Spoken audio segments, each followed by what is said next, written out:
right, so we're going to get started with the general meeting for the BMZA. We're just going to do some administrative tasks, and then we'll start the zoning docket after we're done with those. So just a reminder to you all to use your microphones. You have microphones in front of you. They should be green when they're on. So I'll probably have to remind you, and that's fine. So extension requests are under tab 4, I believe, and we'll just go in order here. BMZ 2018-081, 3131 East Monument Street. So this is, as you can tell, an older one. This is a first extension request. So I think they had gone and done some other projects and then came back and tried to get their permits, and the permits office said your approval has expired for the conditional use to use the first floor as a restaurant and second floor as offices, which was approved back in May of 2018. So they submitted an extension request, which you have in front of you, basically saying they were not aware that they had to extend their approvals. And then you have the section of the code in your notes for expiration of approvals for conditional uses. So conditional use lapses and becomes void after 1 year unless within that year a use permit has been obtained, the erection or alteration of a structure has lawfully begun, the use has lawfully begun. In this case, from this statement, it doesn't seem like any of those things have happened, but they've submitted it, so it's for the board to decide whether or not to grant an extension, or whether or not an extension can be granted.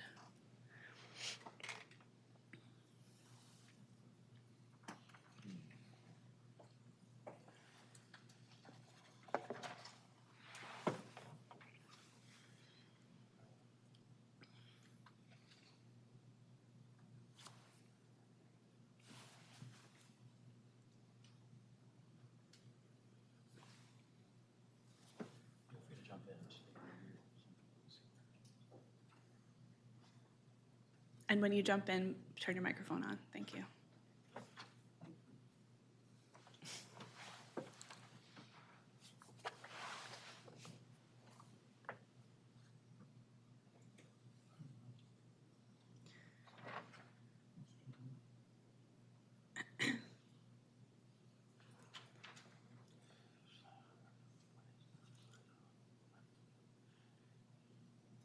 So again, the timeline is they were approved in May 2018.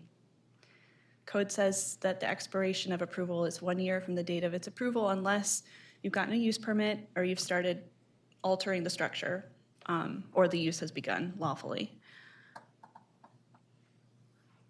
I don't think they've met that standard. Yeah, Can you turn your microphone on? Thank you.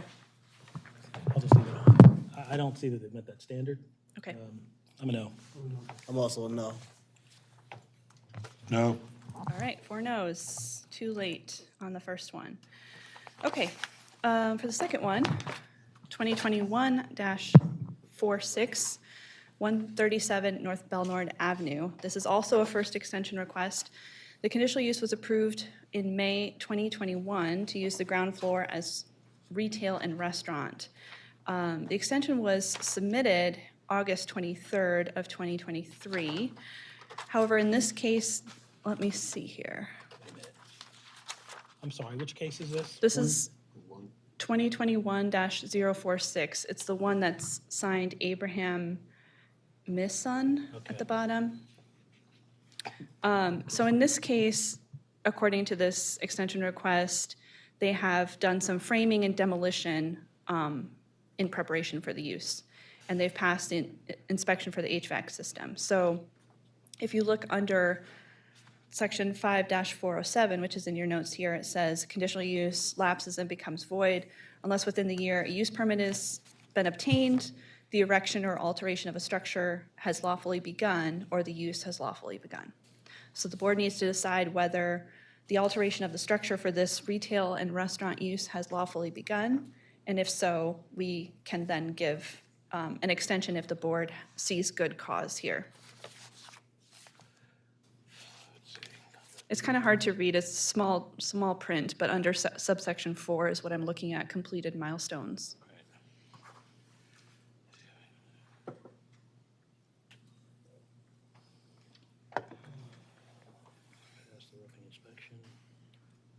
Final inspection.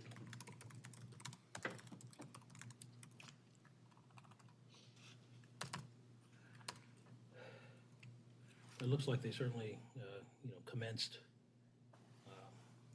work on the project. To get to a roughing inspection, you had to have done some decent amount of work. Be ready for the final inspection. I'm fine with it. I'm also a yes. I think Okay, there's been alterations done. great.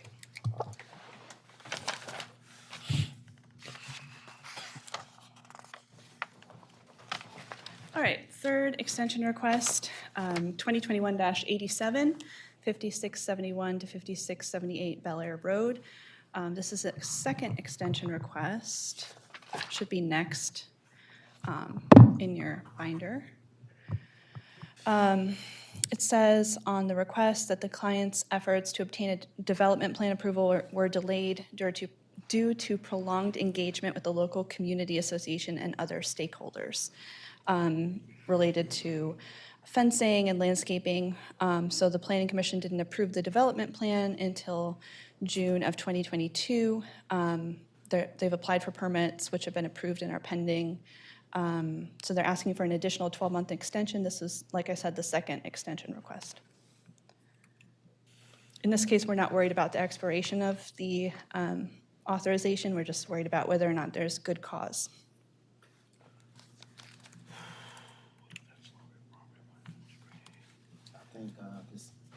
I think considering there's been community deliberation, I think that shows good cause for an extension of another 12 months. So I'm a yes.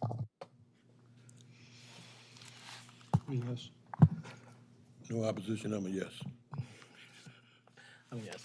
Okay, and then the last one, 2022-258, 1920 East Landvale Street. Oops.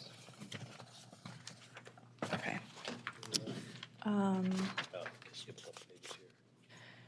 All right, so this one, let's see. It's within the 1 year.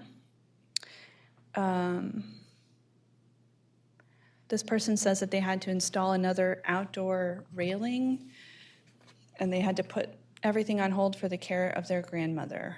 They're asking for an extension. It says a 30 extension. Usually the board grants either 6 months or 12 months just for ease. And this was a request for a daycare expansion from 8 to 12 children. It's a first request. I'm good for 6 months. Yeah, how about 6 months? Okay. Yes on that. I agree. I should do it. I'm yes. I'm a yes to a 6 month extension. Okay, great. All right, so let's see. I do not see our additional alternate in the room yet, so we can't hold our deliberations on the Lancaster Street case until she gets here.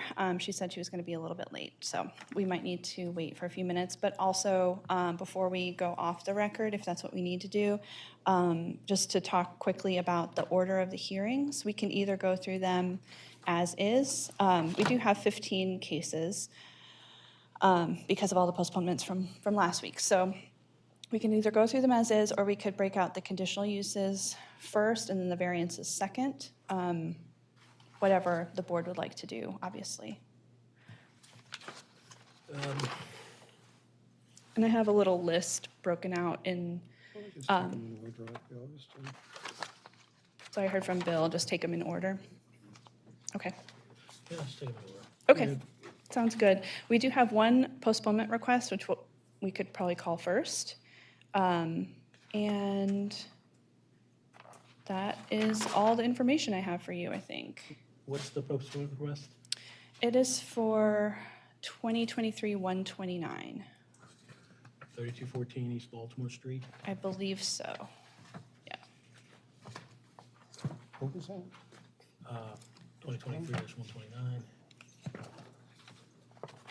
Yes, 129. postpone? Well, it's a request, so are they here to request it? I told them to come back at 1, Okay. so I don't know if he's in the room right now.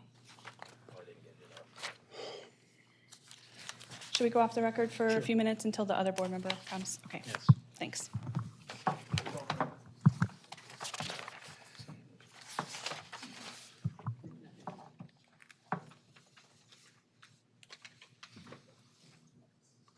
Elizabeth is here.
Just walked in.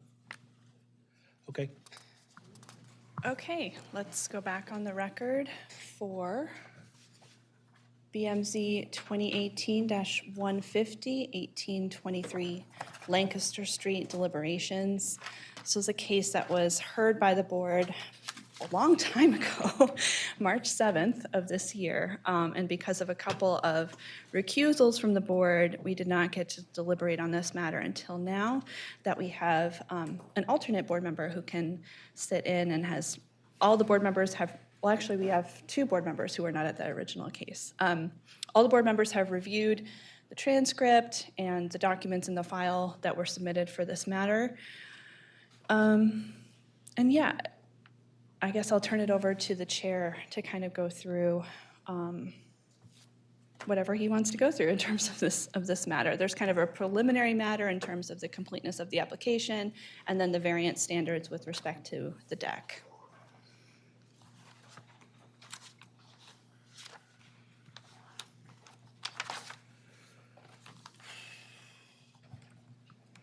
Okay.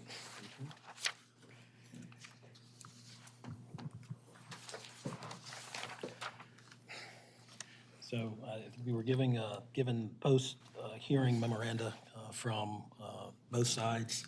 I do note that there was a subsequent filing by the opposition. It is a motion to, frankly, it was a motion requesting that the executive director make a determination as to whether or not the application was properly before the board, based upon the opposition's assertion that there was no authorization by the proper entity to the applicants to build the deck. I believe that issue, I think, is not before us. On the remand, we're to deal with the variance issue. I also think in history, in the appellate history, it was determined, as referenced in the memorandum by the applicant, that authorization was proper for to proceed with the deck in the manner in which it was given. So I don't know that we have the authority to revisit that issue. So we can have some discussion on that if anybody has a different opinion. But I think, based on my review of the record, the issue of the authorization that has been raised several ways by the opposition, I don't think that's properly before us, and otherwise that the record reflects that authorization for purposes of this case was properly granted. Yeah, I agree. After reading the Court of Special Appeals opinion, I do believe that the record reflects that it's already been found that the sublease was written authorization, a valid written authorization. And also that issue is not before us today on the remand. I agree. As a new member here, I agree that that issue is not before us based on the opinion. Okay. All right. And so typically Does Mr. Clark agree too? I'm in agreement. I'm sorry. Thank you. So typically, as the highest hurdle to achieve, to overcome, is the uniqueness of the property. My review of the record, the appellate record, and the evidence presented before us, I do believe this property is unique, and I paid particular attention to, during the hearing, during the presentation of evidence, the initial response is to say, well, your condo is just like all the other condos. But actually, it isn't. Based on the record evidence, it is like a few condos. It's like several of them, but not condos in that district. This one, the way it was configured, the way it was built, has some very unique features. It was built such that you could not really apply the bulkyard regulations across the board to even this development based on how it was configured. So I think the fact that this particular condo is similar in size and shape to several others that are immediately adjacent to it, I don't think that takes it out of the realm of being unique, because I think uniqueness under the law is as pointed out in the memoranda, particularly the memoranda of the applicant, it goes beyond, what is immediately in your, adjacent to you in the vicinity. This is a unique portion of condos in the greater scheme of other condo developments in the district, and that does not make it not unique. So I believe uniqueness has been established based on the record presented to us, supported by the findings. I'm sorry, the records that were submitted on the record. So, do we have any? You want to just have any discussion on the uniqueness of the property? Anyone?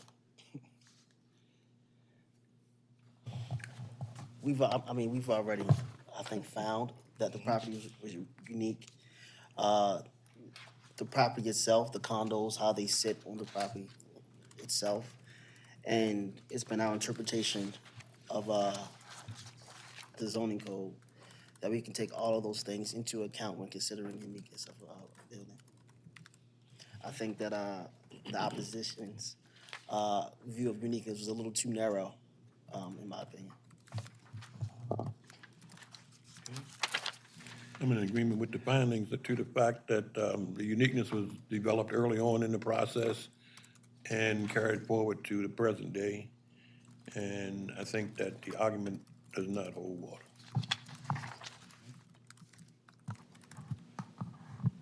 I agree as well, based on my review of the record and my understanding of the law here. I would agree that there's enough in the record to establish this uniqueness standard. Okay.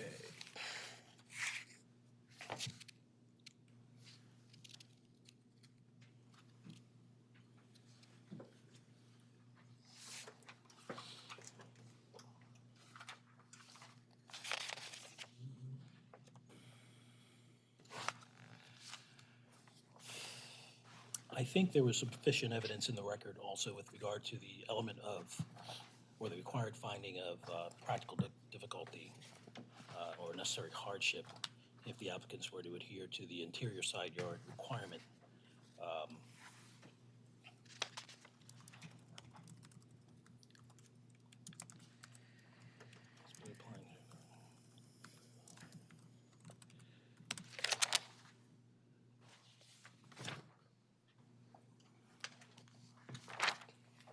There's no way to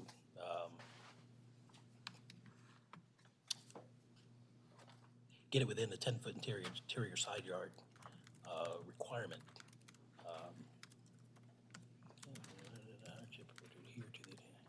Yeah, I mean, adhering to it requires it to be torn down. Other than that, there's no way to get it within the applicable restriction. Let me just go on to say,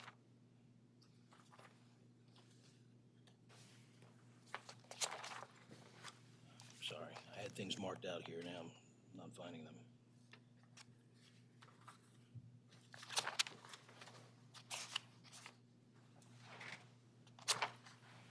Any discussion on the practical difficulty or unnecessary hardship?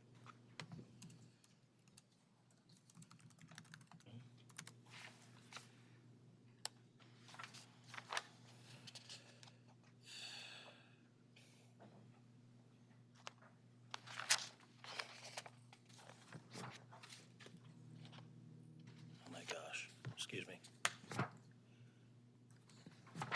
What's this thing?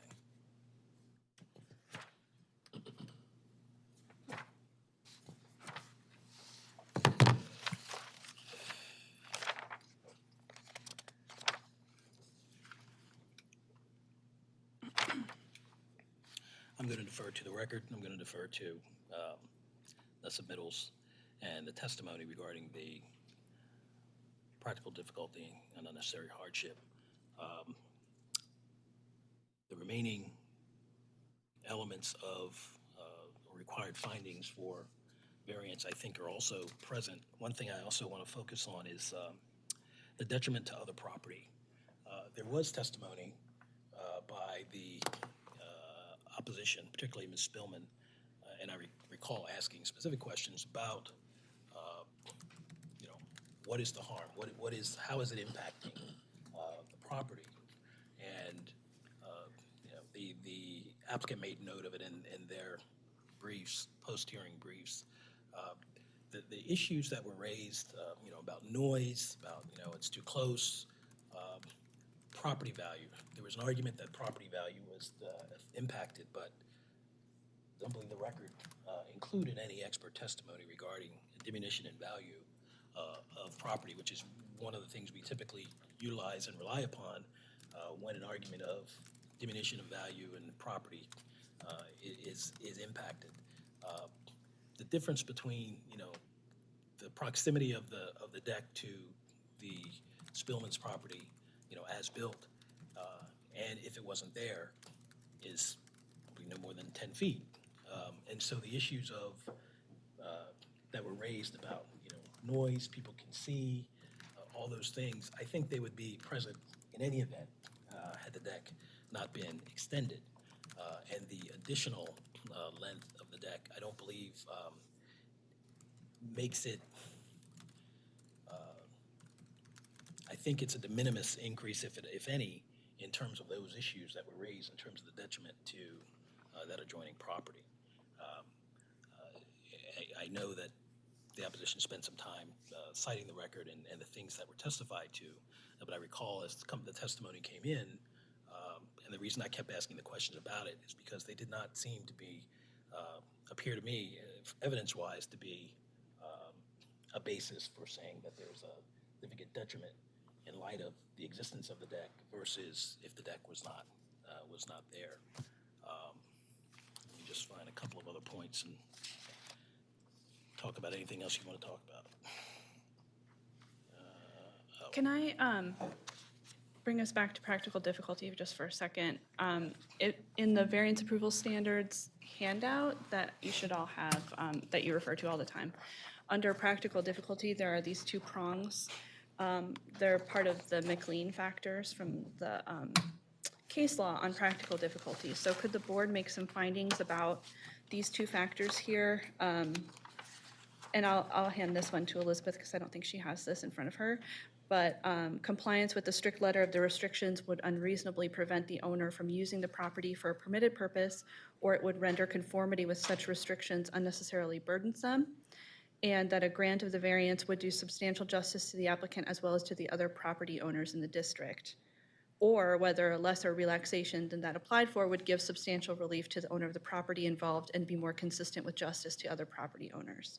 So the board needs to make findings on those factors as well.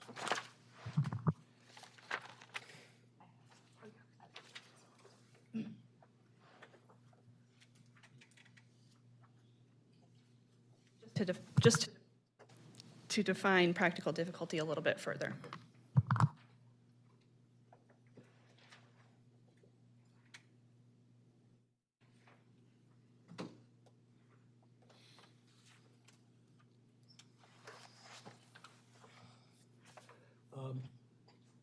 My view is that compliance with the strict letter of the restrictions would unreasonably prevent the owner from using the property for a permitted purpose,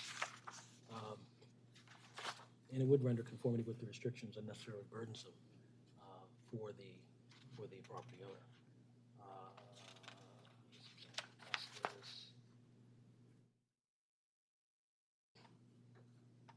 If I'm not mistaken, there are a number of other property owners. Let's see. No, that's what I find. I find that it would unreasonably prevent the owner from using the property for a permitted purpose of.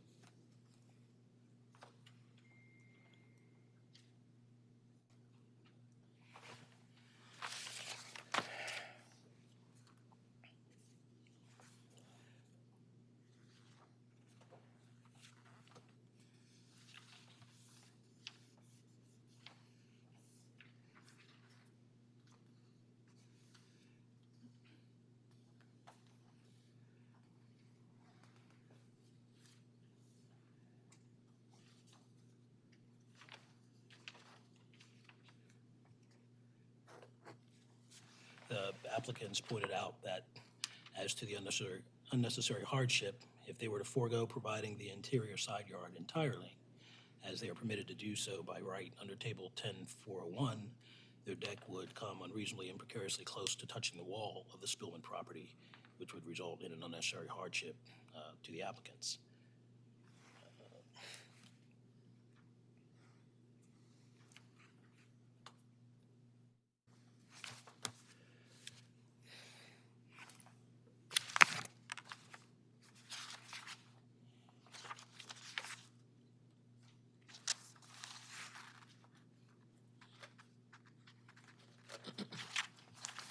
Anybody have any other thoughts regarding practical difficulty or unnecessary hardship?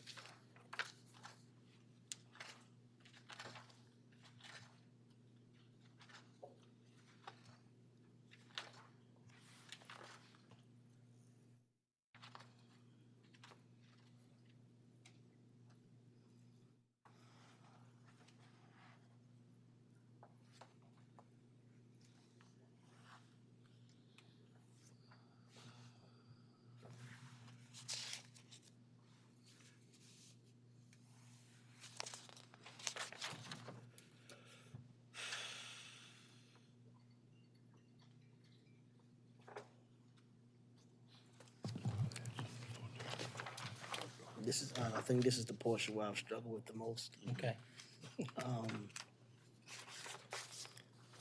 I'm convinced that the current physical surroundings of the other condominiums provide a natural, make it difficult to develop the space. So, and that was no fault of the applicants. The applicants didn't develop this property at all. They are simply left with what they are left with, and you have to find a way. And so that's why they're here before us.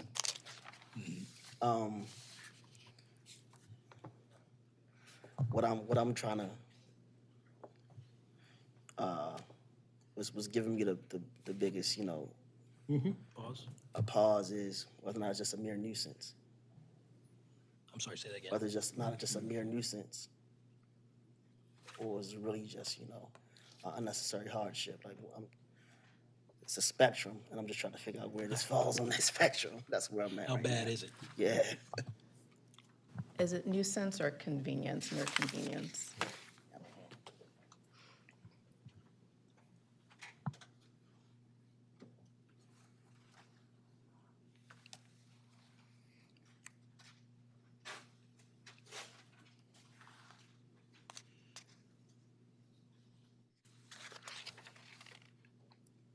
Well, yeah.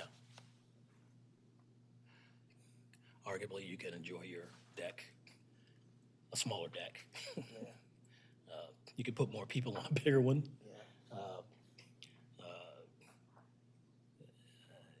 You could spread out. There may be more room for the noise to travel or sound to travel across your space. But you're not precluded from doing it with a smaller deck.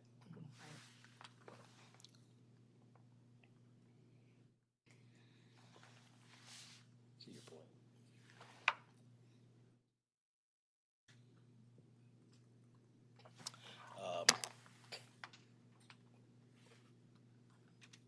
And the choice, thinking about what you're saying, the choice is not, or the possible choice is not to have the deck the size it is or no deck at all.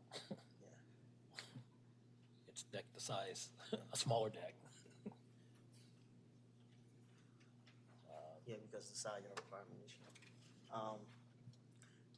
And so like compliance essentially will require them to tear down this deck. I think that right there is really an unnecessary hardship, especially when we went through this entire process, gotta admit. I think, sorry to interrupt, the board does have to consider this application as if there were no deck. Yeah, okay. So you have to use your imagination to remove, as if they were coming to us for the first time without having built Without anything. having built it.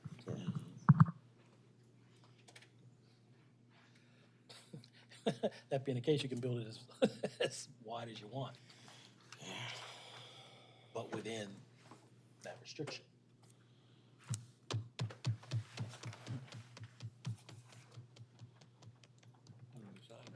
This side yard variance is already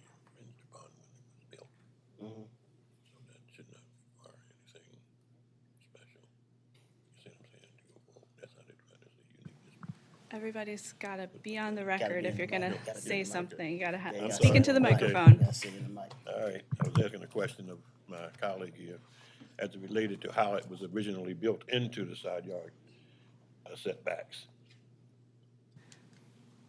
Right, so from the record that was shown when this building was originally built, they received a variance to build it as it is.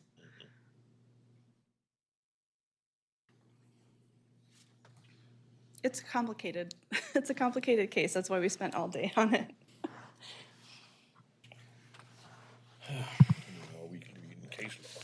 I'm sure we'll be spending a lot more time going forward, so.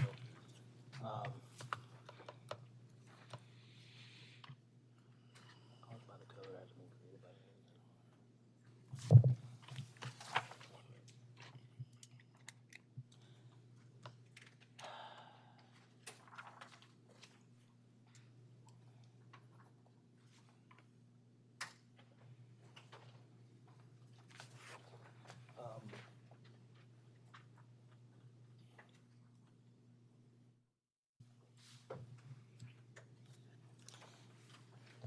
So here's the issue.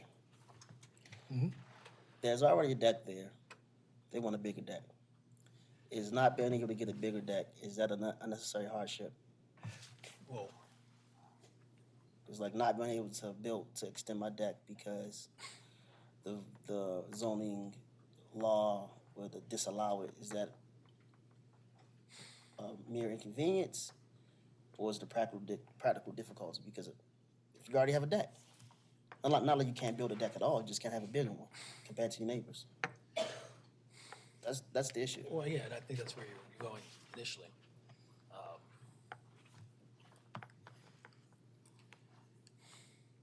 I mean, we're presuming and considering for purposes of this deliberation that, and for purposes of the case and the assignment to us, that there's no deck. Yeah, It's hard. yeah. Are we saying that there's no deck, or that there's We have to look at it as if it's no just the deck. already existing deck without the extension? Exactly, the latter. So, Yeah. so I think the condos were built with all having decks. So those decks have been in existence since the beginning. So you're only thinking about the expansion of that existing deck. Yeah.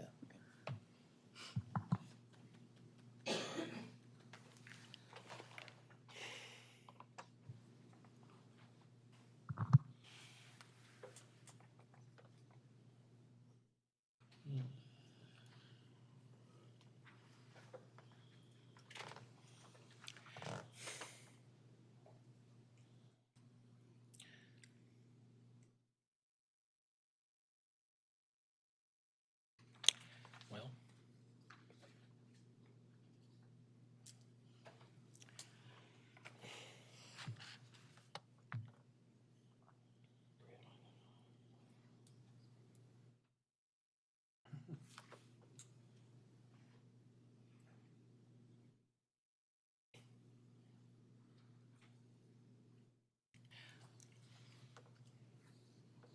so with the,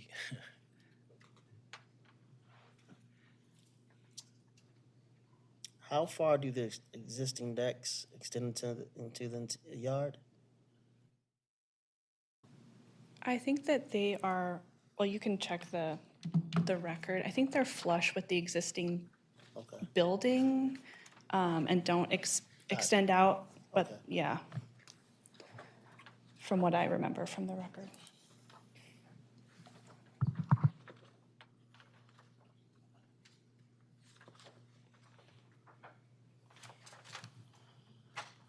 And remind me, all the proper permits were executed in this case, and, okay. Yeah, and this was a strange case, which sometimes does come up, where the zoning administrator or one of his staff people signed off on it. Because of the orientation of the building, they thought that it was a rear deck. If it were a rear deck, it would be permitted. But because it's a side deck, because everything's at a right angle to the street that it faces on, that was incorrect. So then the zoning administrator revoked that permit, I believe, and then sent the property owner to us for a variance. So the deck was built under that permit, which was given by mistake, basically.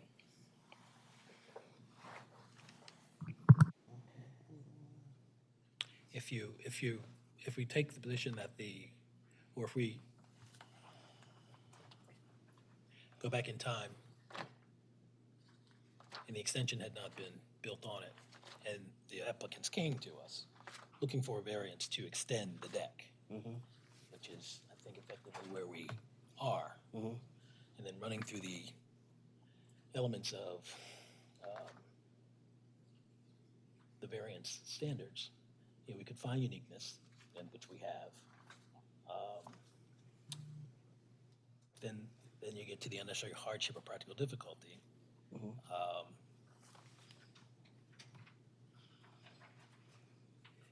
You have a deck that's smaller than you'd like to have. Right. You have a deck that you can utilize and you can enjoy your property with. But what would be the unnecessary hardship or practical difficulty being presented for the expansion of that deck? Yeah.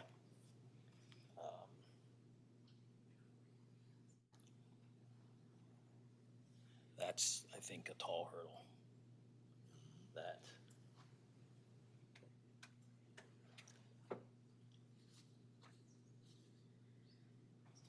taking away the equitable relief of having a deck that was built pursuant to a permit you were given and then having to undo it, Yeah.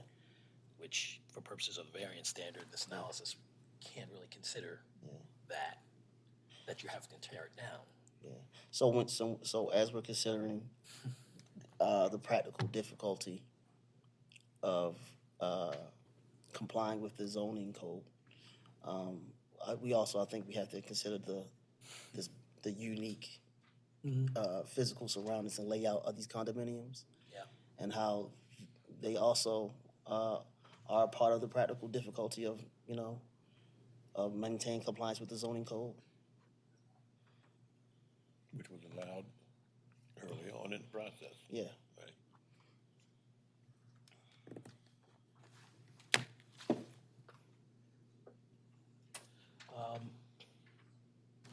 Sorry to harp on it, but there are questions to be asked under the practical difficulty section that do kind of clarify what that phrase means. Yeah.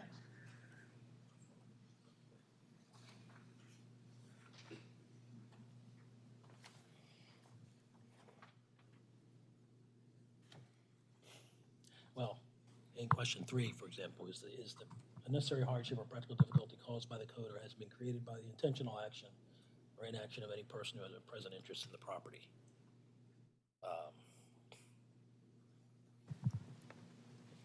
I see, Ms. Witt, could I see your list? I want to make sure that I have the same questions in front of me. Thank you.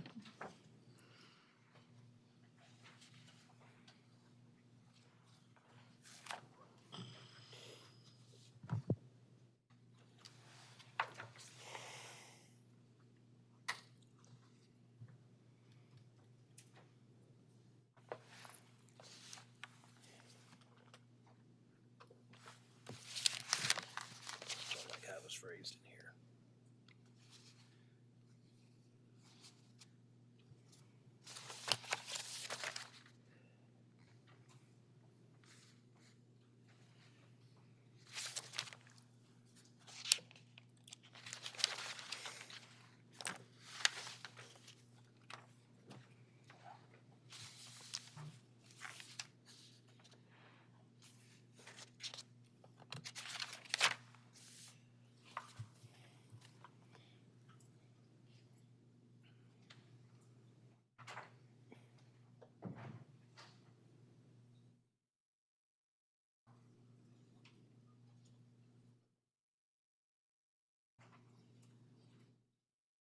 All right, with a deck smaller than the expansion, so a deck as built, still with unnecessary hardship. It would be an unnecessary hardship if the applicant was unable to secure a reasonable return or make a reasonable use of this property. I think you can make a reasonable use of the property with the deck as built and not with the so you don't need an extension. So in that regard, I don't think there's an unnecessary hardship. Now, practical difficulty says, or means, compliance with the strict letter of the restrictions would unreasonably prevent the owner from using the property for a permitted purpose, or render conformity with the restrictions unduly burdensome. I don't know that it's unduly burdensome to use the original deck that you had. It's annoying. It's annoying. Yeah, it's perhaps. smaller, it's disappointing. Right, and that would go against the mere convenience. It's inconvenient, right?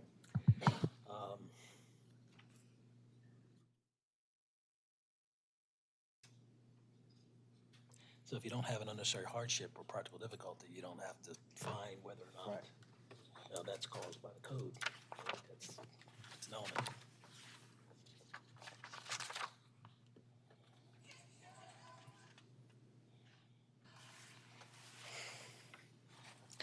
I have to conclude there's no unnecessary hardship or practical difficulty. I think that's where I am.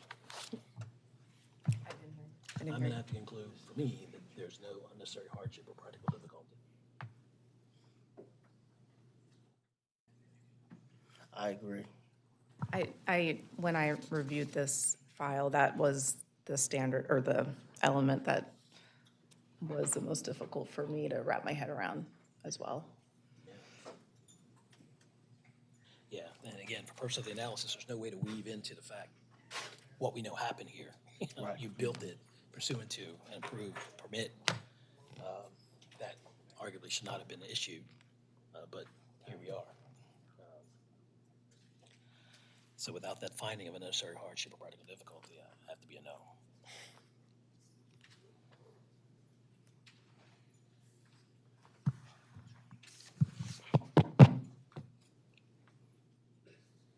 I'm also a no for the variance. For the same reason? Yeah, for the same reasons.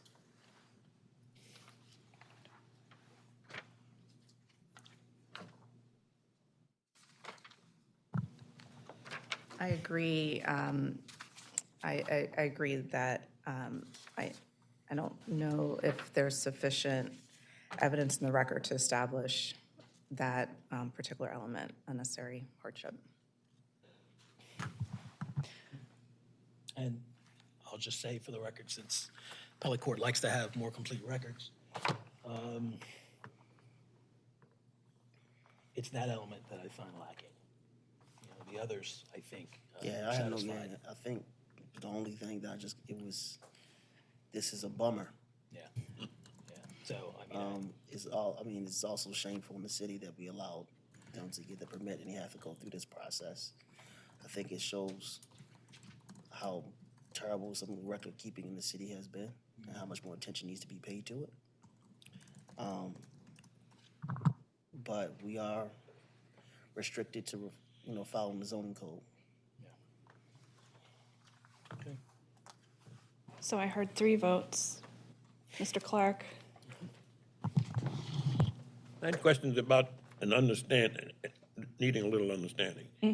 If the code itself is actually causing the hardship, or if the building past the code is what creates the hardship. It's the case that was heard in court that was sent back to us to make a decision on. The court, I don't think, could make a decision that way. I mean, I could agree with James on his analogy of it, and I could vote no, but that was my question before voting no. Is it correct? Did the code create it, Did the code create the hardship? the hardship? So I think that's a question that the board is supposed to answer based on the facts that were presented. I think the real question there is sometimes applicants do things that create problems for themselves. I think we might have a case like that. So like, let's say an applicant builds a house in a particular way and then says, oh, the only place left for this garage is right here and I need a variance for that. Well, you decided to build the house there, so that was a self-created issue. And so you can't say the code created the problem because it was your decision to build the house in this place that only left a certain place for the garage.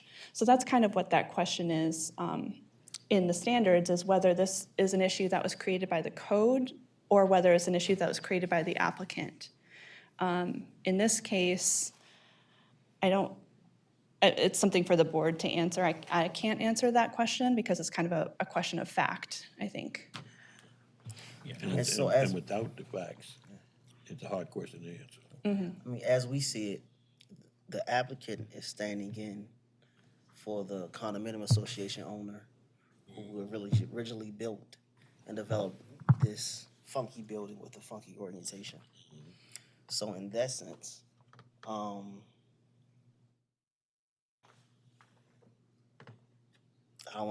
applicant is standing in for the condominium association owner, and they have to take all of that with it, that comes with that.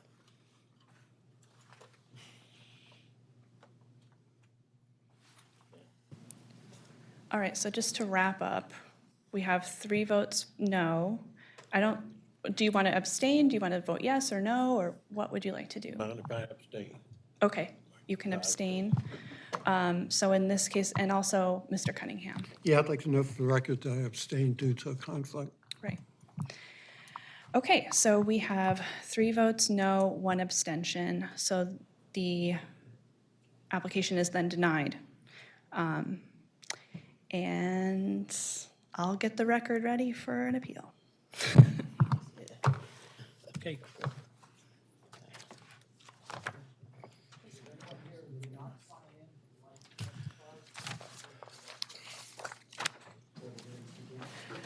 So we're going to transition to the zoning appeals docket. I neglected to say this at the beginning, but a big thank you to Elizabeth Hafey, who had kind of a bumpy introduction to this board, but she's an alternate member who's going to be joining us from time to time when we need her to have a quorum. So we really appreciate her participation today, because this was a tricky one, as you could tell, with a lot to review. So thank you.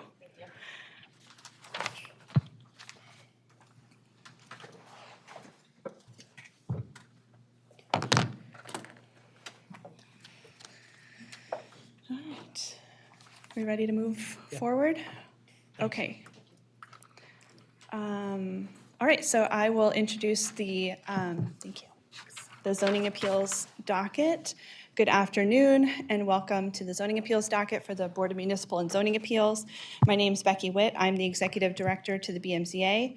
From left to right here, you have the 4 permanent board members, Leland Shelton, Victor Clark, James Field, who's the chair, Bill Cunningham. Please silence your cell phones. If you need to have a conversation with someone, you can do that in the lobby, please, so that we don't interrupt the recording that's going on here. When it's your turn to speak, please identify yourself and spell your name for the court reporter who's sitting opposite me and be sworn in to testify. If you haven't already signed in on the sign-in sheet and you plan to speak today, please sign in now. Everyone who wants to speak should sign in. The board will probably vote today on your case, but that does not make the decision final. We have to write the decision in a resolution, which is a process that takes several weeks. So it needs to be drafted and then reviewed and approved by the board. And we will send those resolutions to you via email when they're approved by the board. I'll say this again, it'll probably take about 30 days to get your resolution, which will allow you to move forward in the process. So if you're wondering where your resolution is, you can reach out to us if you want to, but it probably won't make a lot of sense to do that before October 5th of, next month. Because we do get a lot of check-ins on where the resolution is, sometimes the very next day, even though I say this every 2 weeks.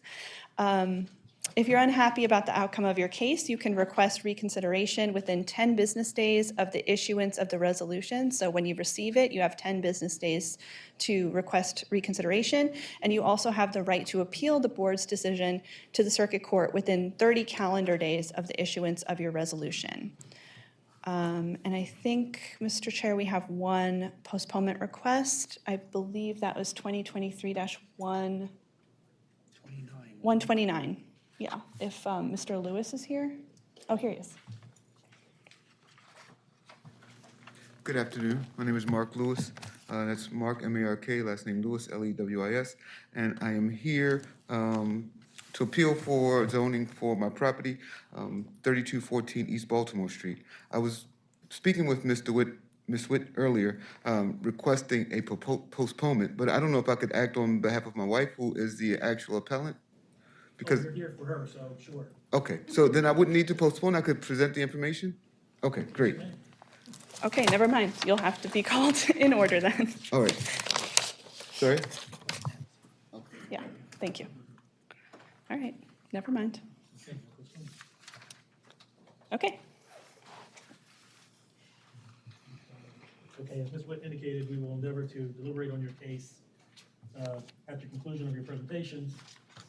Hopefully, it's not like the case we just deliberated on, which is years later. But if there's a need for example, additional information, sometimes photographs are helpful, because there are specific findings that we have to make, as you all witnessed going through that torturous analysis there, variance standard, but, you know, conditional uses also. There are things we have to find based on the record evidence. So if you think you're not as equipped to go forward to, you know, in your best interest, you know, let us know. But if you get here and we tell you that we need some more information, we may ask you to go back and get some, if you can, some additional information. And if you choose not to, then that'll be fine, and we'll rule accordingly. So, but generally, we'll deliberate on your case after we hear it here today. We would ask that you not take any action on your projects until you receive your written decisions, and certainly don't do any work within Baltimore City without pulling the proper permits. With that, we'll commence the docket. Ms. Witt, the docket that's in the binder, is it the same as what you previously sent to us? Yeah, it should be the same. We'll first call the case 2023-022, 2907 West Belvedere Avenue. Abdo Al-Qaeda Mozeb. Anyone here for 2907 West Belvedere Avenue? Using the first floor of the premises as a convenience store.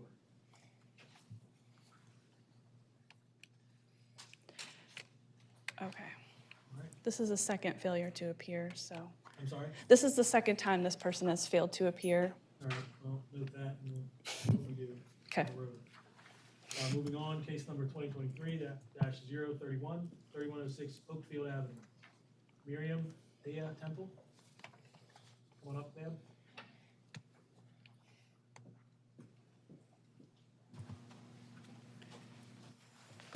Hi, my name is Miriam Thea Temple. Can you hear me okay? We sure can. ma'am. Okay. This is a request to construct a garage addition. Yes. Rear yard variance. Yes. All right. Let's get the witness sworn, please. Do you? Raise your right hand. Oh, yes. You swear or affirm or penalty of perjury, swearing about to give the truth. Yeah, what am I supposed to say? Do you swear or Yes. affirm? Yeah. Yes, I do. So, sorry. Well, before we begin, you have to get some of the form.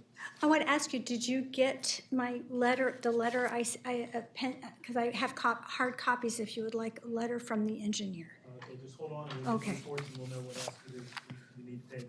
Here's from the staff and plan. Okay, so it's one variance needed here for this project, a minimum rear yard variance. 20 feet is required, 15 feet is proposed, so it'd be a 5-foot variance. And you do, in your packet, have the engineer's report on the existing home and the need to reconstruct part of it. I won't go into too many details here, but there is an engineer's report talking about the need for the addition, basically, and that addresses some of the uniqueness and practical difficulty standards. Not all of the board members have it printed out, so it might be helpful to have printouts, and yeah, I'll give it to them. Thank All you. right, thank you. I'll take whatever's left. Mark French for the Baltimore City Planning Department. Planning Department has no comment on this application. Thank you. Thank you, Mr. French. Now you're on. Oh, what do I do? Is this multiple copies of the same thing? It's the same, yes.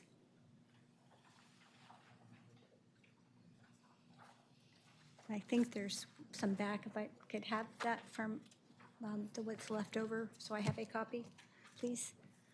Thank you. I've never done this before, so please forgive me for being so ignorant. I've made so many mistakes so far. This is just one more. My name is, you can call me Thea, and I am wanting to move into this row house in Baltimore. And when I originally purchased it, I don't believe anybody from the realtor on down to the general contractors I interviewed and the one I hired and the structural engineer were aware that what we were proposing was going to exceed a variance. When I was looking, after the fact, of course, when I was looking at the different codes, I thought that row houses had to be 25 feet back, and we were asking for still a 5-foot variance for 20 feet. So I'm confused. Anyway, that said, basically when I bought the property, it already had the back of a garage on it, but it was built in 1926. And the cars were not much bigger than the length of bicycles at the time. And so everybody we have about 6, I guess it was about 6 row houses on that street, on that block. And they all have sort of used that bump out for storage and are using a little pad that comes from there, and most of them are overlapping the alleyway. So that said, the 5-foot variance that I'm requesting is still a little bit under architectural standards, but would house my car and any probably subsequent car I would have.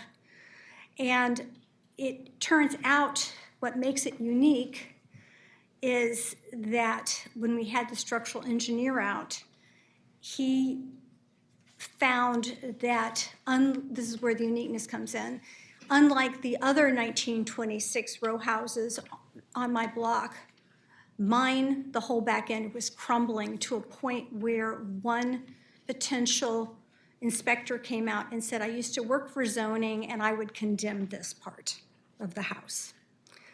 And he showed me all the cracks and the crumbles and the rebar and the structural. We had thought we could just maybe lengthen it. Again, not knowing that we were violating a zoning. We thought we had originally planned on just lengthening that, but the structural engineer told me that it was so unsafe because of the way it's some kind of brick and lock system from 1926 that all the floors from the garage, the small garage up to the second floor, all depend on each other for structure. So the entire thing would be crashing down sometime in the near future. Of course, I didn't know that when I bought the property. So demolition is absolutely mandatory for the back, and building it back up is going to cost me $61,000. And the idea of paying $61,000 to not have a garage or space that's usable for me is for me a hardship.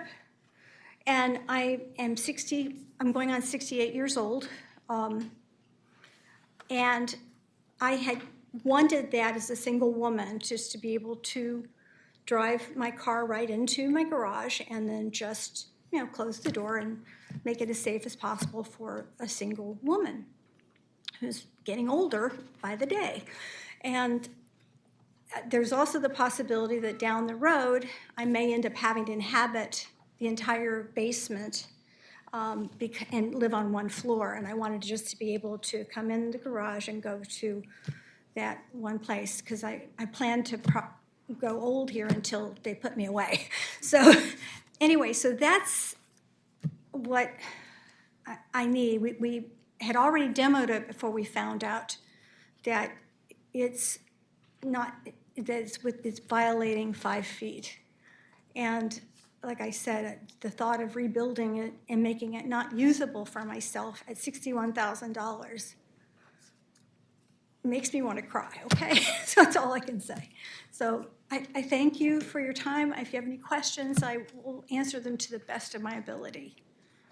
Okay, let me just understand, recognize that this structure is dilapidated and unsafe and needs to be rebuilt.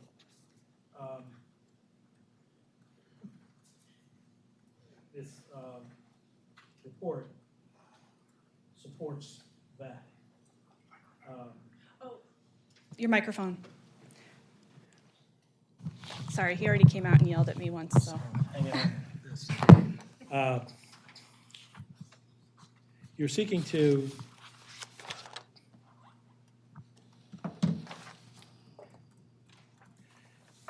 it's your contention you can't rebuild the garage and get within the required bulk regulations. And this report supports that as well? I think so. Honestly, I mean, I it's simply mean- a structural assessment report, so I'm Yes. thinking it's not. but if you look at the actual layout and blueprint, the existing bump out before it was demoed was 14 and a half feet. To get 19 feet, which is still under architectural for a garage. And even if you were to make it so that the garage door came down this far behind my car, which would be 17 feet, it still requires a variance. So it's a difference between a 3-foot variance and a 5-foot variance, and a 5-foot variance would make a big difference. And what he does say in here is that it would actually be better for the spirit of the law in the sense that the reason you want that bump back is so that emergency vehicles and things can make it down the alley.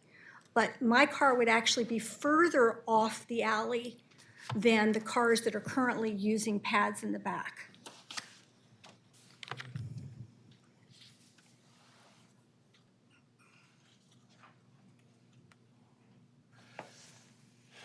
Okay.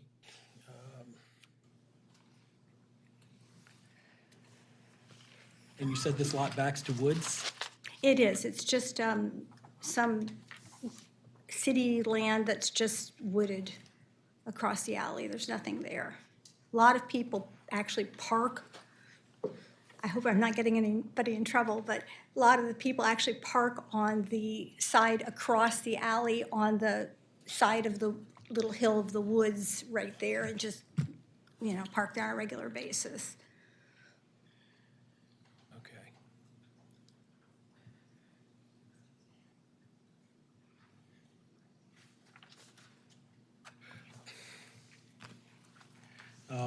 Well, is it correct to say then that to reconstruct the garage or the damaged portion,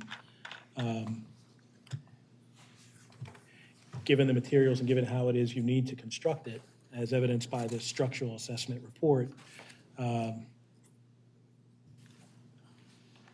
you'll have to go beyond, you would necessarily go beyond the restrictions of the bulk yard regulations? You would need the rear Yes. yard variance. Otherwise, if I would just restore it back to the original bump out, the best is that it can be used for storage. You can't put a car in there.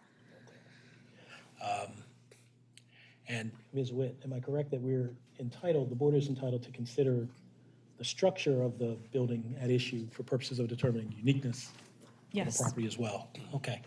All right. Any questions for the applicant? No. Thank you, ma'am. All right. Appreciate it.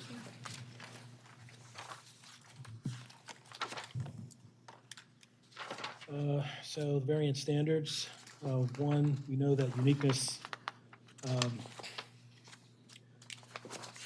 is the first element we have to find for approval of a variance. I believe this property is unique given the condition of the garage, the existing garage. In order to remedy that condition, as supported by the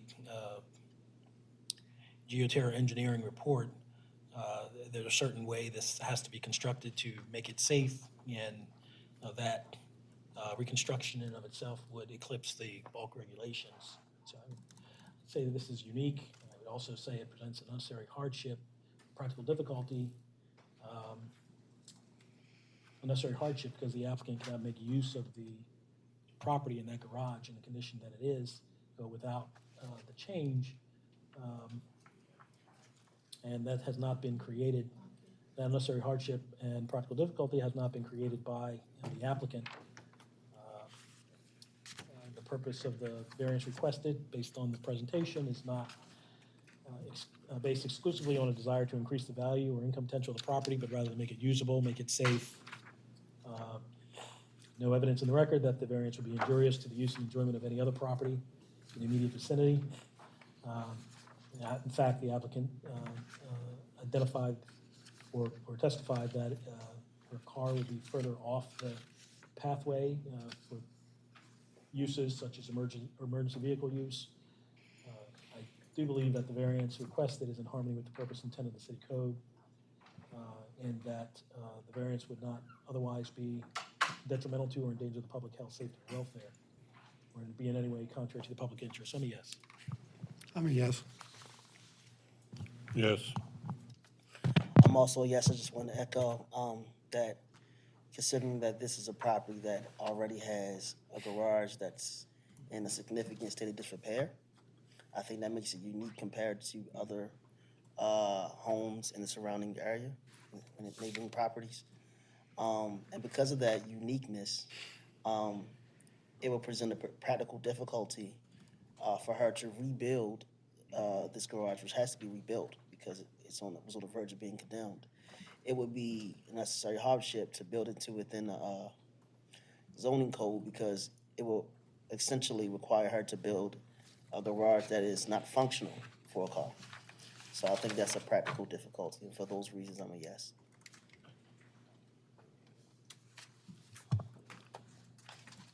Before we keep going, do your dockets have 2023-142 on them? I'm sorry, they have what? 2023-142, do you have that on your docket? 142? Yes, Ells Road Avenue? Yes. Okay, good. All right, great. There's been a lot of shifting cases around from docket to docket, so I just wanted to make sure that that was on your list there. Okay, All right. Do you have all that for this case? I do. Okay. All right, case number 2023-036, 4531 Shenley Road. AB Associates.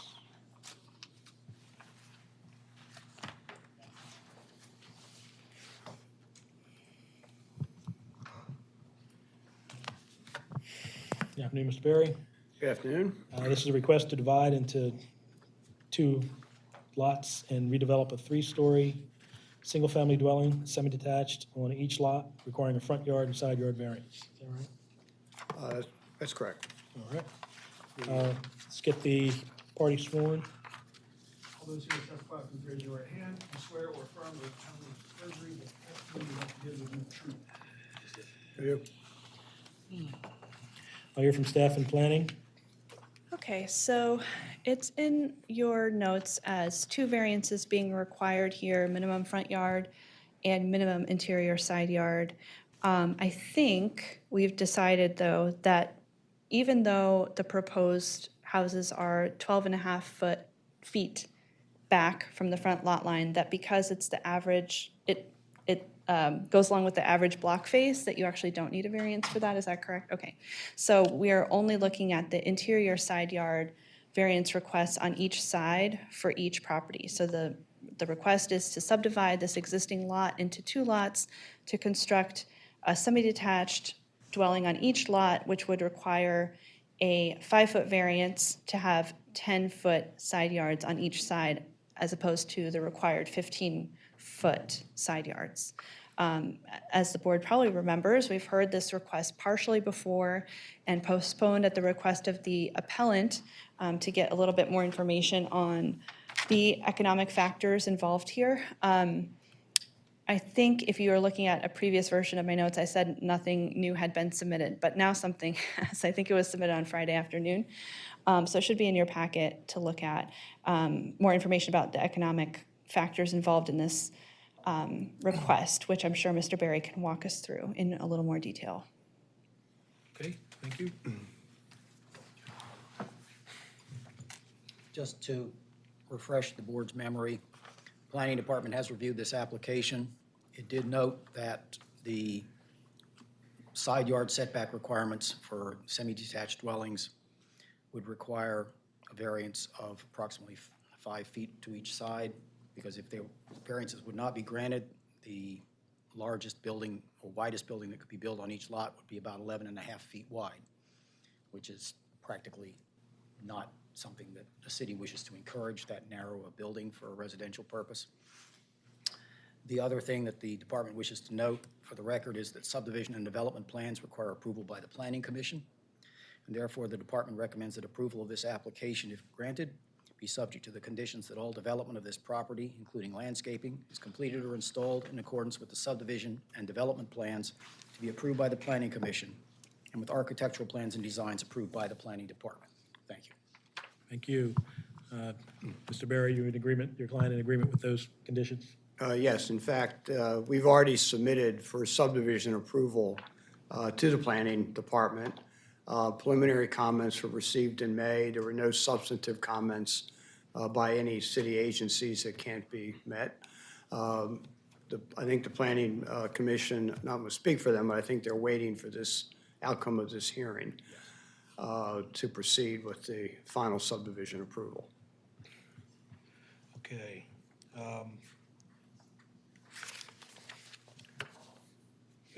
Go ahead, Mr. Barry. can Tell us recap. about your project. Yeah. With that, tell us why it is that subdividing the property and putting the homes on it that you want to choose to put on, that you're choosing to put on it, is not a self-created hardship. Okay. The background of this neighborhood, which was created in the late 1880s, 1890s, before Baltimore City and before zoning, obviously, was laid out as part of our memorandum. We gave you block plats which show the entire neighborhood, essentially, with the exception of a few properties, including the subject property, was laid out as 25-foot lots. And in fact, my educated guess is that this lot was originally 2 lots of 25 feet, that somebody who built this single-family house, which is vacant and badly deteriorated, decided to keep the side yard. That's not necessarily unusual. But the width of the building itself that was built almost at the property line next to the adjoining neighbor. So there may be a 1 or 2 foot setback to the nearby neighbor's property line. One of the things that I think the board should consider in this case is that the entire neighborhood, forget the 25 feet width, but the vast majority of homes are semi-detached homes that are also set back no more than 12.5 feet from the front property line. Most of the houses have a setback of 10 feet or less that are these semi-detached homes, so that they can have a wide enough house to live in, as the planning department staff mentions. So the choice for the developer and the choice for the board is really, how do you meet the zoning code where the entire neighborhood is essentially non-conforming? It's non-conforming as to setbacks, it's non-conforming.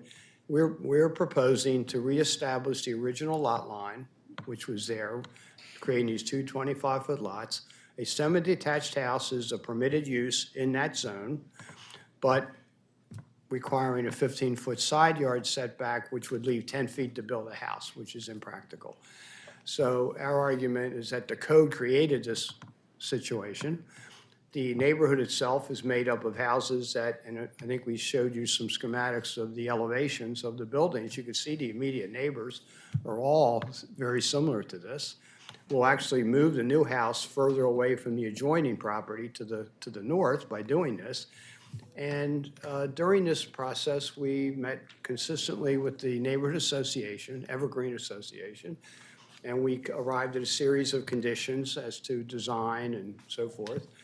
And we will comply with the planning department's design approval requirements as part of the subdivision. So we think,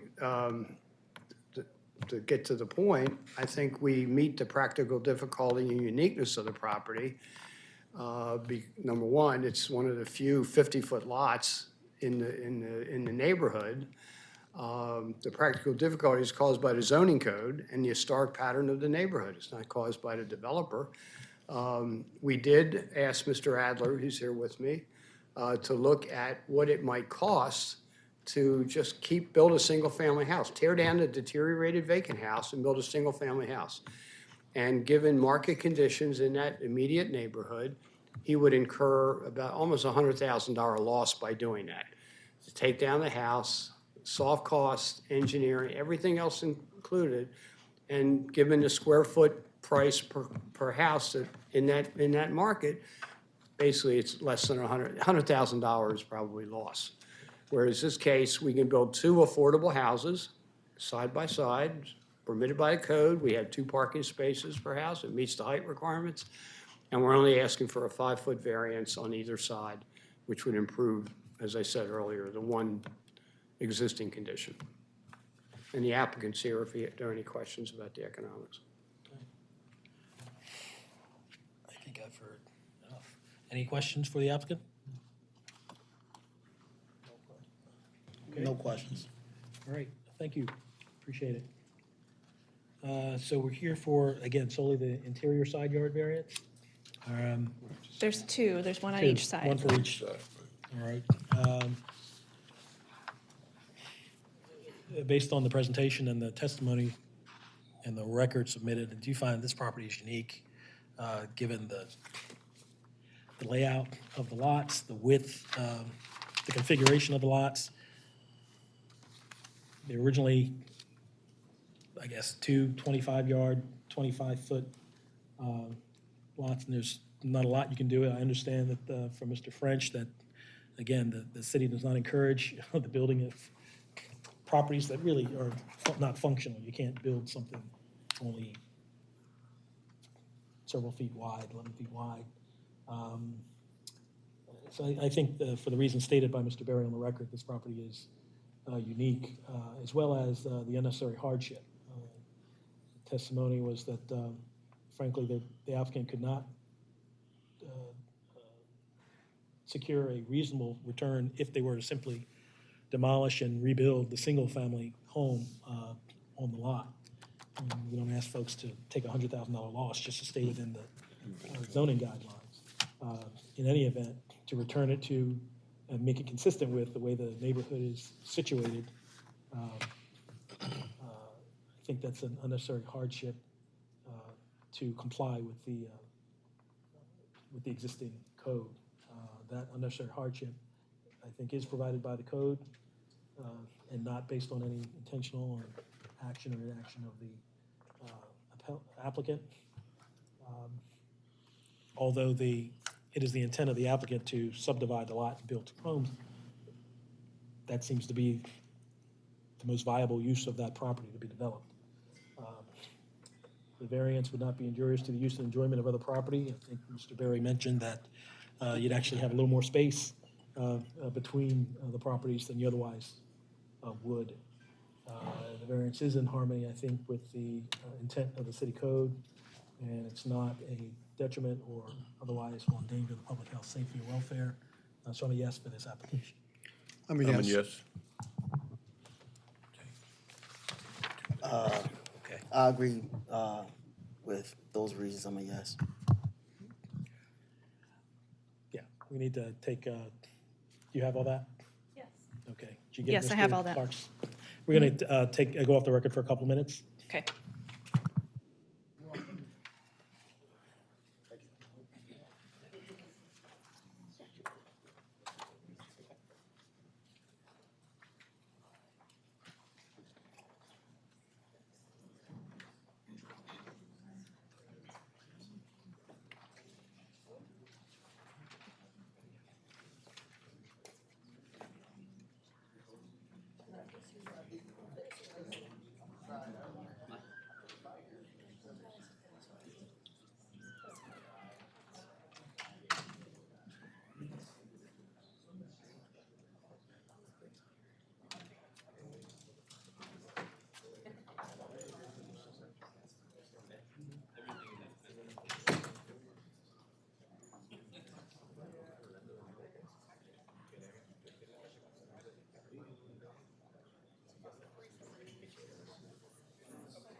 Let me know when you guys are ready.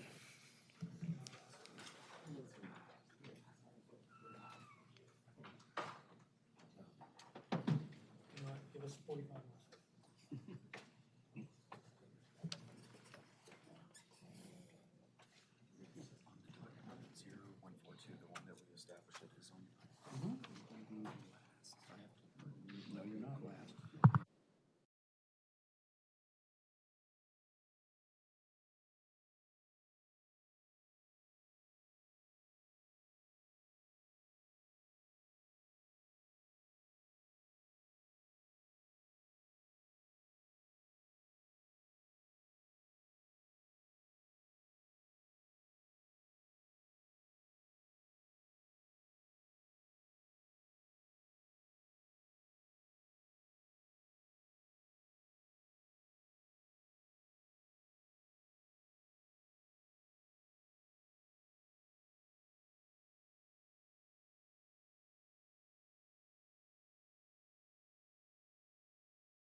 All right, I just got the wave again about the Microphones. microphones, so we're Yeah. gonna work on that. Silly microphones.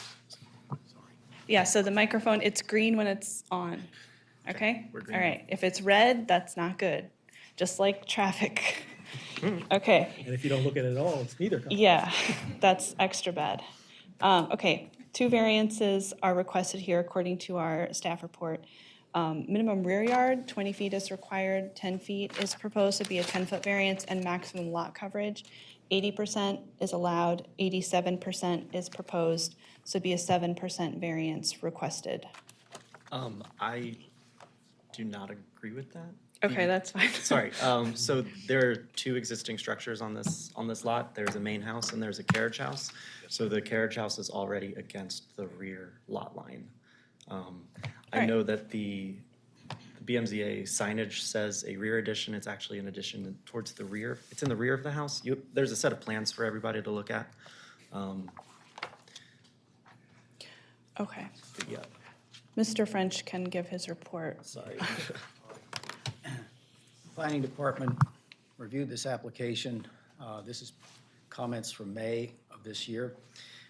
Noted that this property is in the Otterbein Historic District, and therefore the proposed addition to the property requires approval by the Commission for Historic and Architectural Preservation. The applicant should provide the board with information concerning an authorization to proceed, which would have been issued by the Commission for Historic and Architectural Preservation.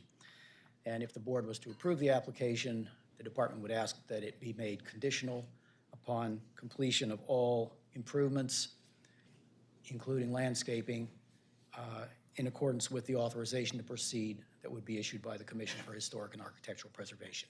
Thank you. And sir, are you in agreement with that condition? Should the board be favorably disposed towards your application? Yes. So I'll go ahead and say in the materials that I shared with you, first our statement of justification, then the initial letter of approval from CHAP for the massing of the addition and the scale. We're currently waiting on the final ATP from CHAP staff, but we have the letter from Director Holcomb included in that package. We also have approval from the homeowners association as well as a letter of support from a neighboring property owner that I've provided to you for your review. Besides that, you have the general drawings that show what we are proposing.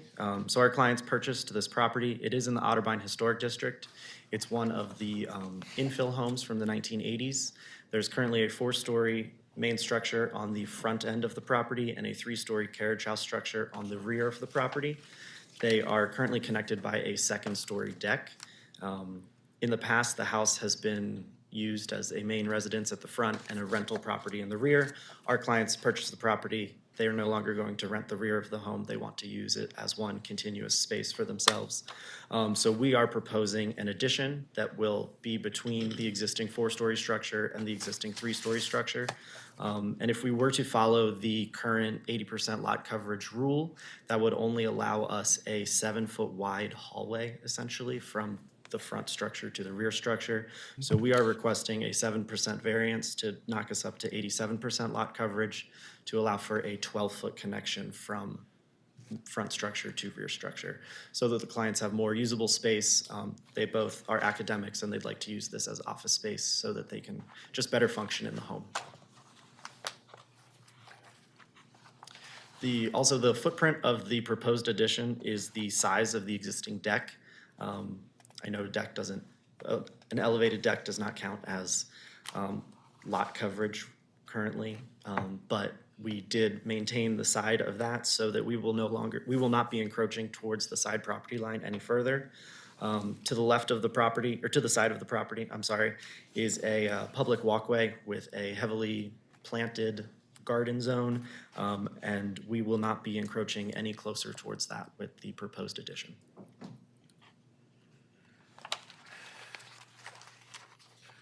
Okay, so.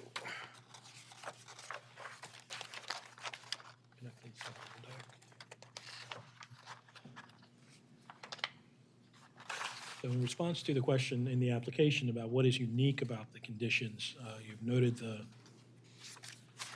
configuration of the properties, the front, the main house, and then the rear, the carriage house in the rear connected by the 2nd-level deck. Is there anything else about the lot itself, other than what is already existing on it? Sure. Is it unique? Yes, so in this neighborhood, there are about 5 or 6 of this house configuration with the main 4-story house and the 3-story carriage house behind. The majority of the infill homes from the 80s are just an elongated house, so they are not occupying as much of the existing property as the one that our clients purchased. So in those cases, it would be much easier for them to create a larger addition because the existing homes already occupy less than what this house occupies.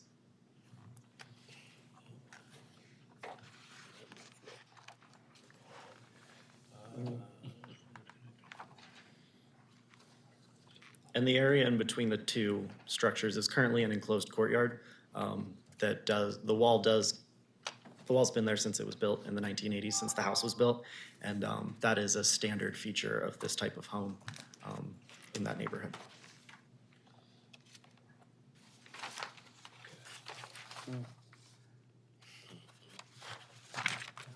The house is also side-oriented. The majority of the houses, except for the end units, are front-oriented, so their front door is on the street. In this case, their front door is on the side, so there's much more interaction with the side of the house than on other properties. Is that with the main house or both the main and Both the main and the main and the carriage. I believe on the second sheet we provided you, there is a site plan that shows the basic layout of the site. The light gray zone is the existing 4-story structure and the 3-story garage in the rear. The striped area is what we are proposing as infill. I'm sorry, you said the second page of this? Yes, G01. Okay. Yep. And you can see we provided dimensions to the lot line, which is 8'3", and then dimensions to the nearest public walk, which is 29'9". That's what it currently is. We are not proposing to change it. And then the dimension from the proposed addition to the neighboring apartment building, which is currently 39.9, we are also not proposing to change that.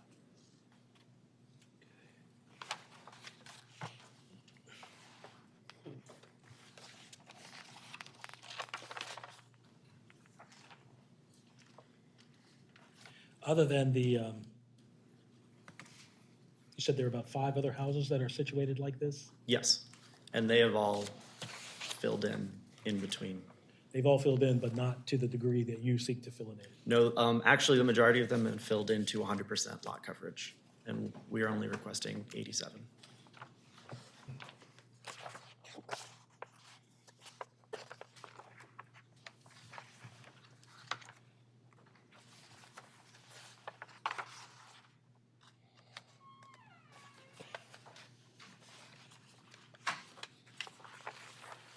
You indicated that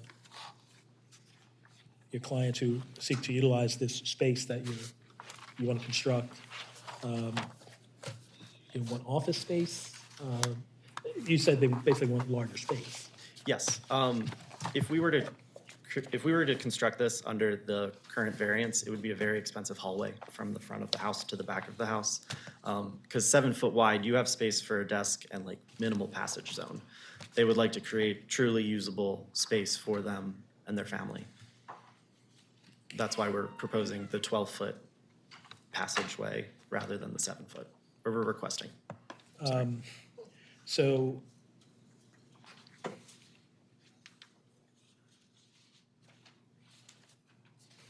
in an ideal world, we'd all like bigger space, and more space. Is there anything particularly required or unique to the utilization of the space that you're seeking to create that really requires that it be larger, other than just wanting more space? Because again, we have to find uniqueness, practical difficulty, necessary hardship. If you're going to build it, you can build it the way you want. You could build it bigger, like you want, or you could build it consistent with the regulations, like you're required. Yep. And to request a bigger property or bigger space is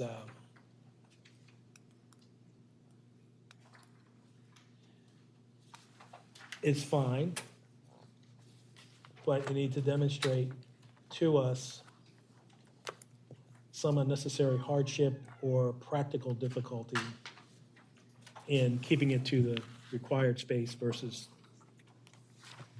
as you said, the bigger space, they'd like the bigger space for them and their family. Well, like I said, if we are required to follow the current zoning rules, again, 7 foot wide, once you have space for the wall assemblies, one of those walls is a party wall, so we'll have to fur that out. We'll have to do that. We'll have to have all the necessary fireproofing. When we have the other wall assembly, we're knocking down the amount of usable space to about 5'6", which is very, very tight for them to have usable space there. At that point, it is circulation rather than a room or rather than a space that could be inhabited. And again, like I said, if they are to do that, it is a hallway, nothing Okay. else. And so the construction of that space is going to further diminish the usable space, Correct. so that when you say a 7-foot hallway, it's not really a 7-foot hallway. I'm sorry, yes. It would be essentially the addition itself, the footprint would be 7 foot. But once you, like I said, once you take out the wall assembly, the fireproofing, all the different layers that we'll need to build it correctly, we will be down to a very narrow space that will purely be circulatory rather than usable.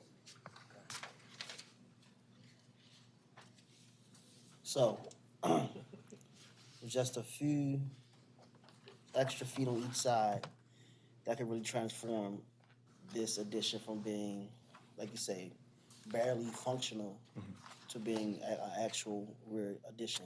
Is that what it is? Yes, yes, And that would be, you're required to have 80%, and you're just asking for 87%. correct, Okay. correct. The unit is, or the plot, there is an adjoining property to one side, to the other side, like I said, is a common space. So we're proposing to build towards the common space. And it'll be smaller than other, Yes. similar lots have 100% coverage. Yes, So so even still- other lots in the neighborhood, that courtyard wall that I mentioned, most have built out to the courtyard wall to fully enclose that space.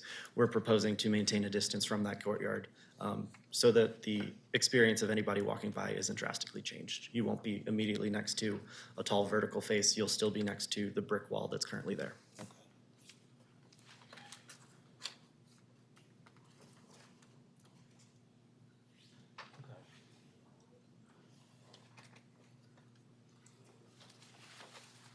About how many, is this Harbor Walk?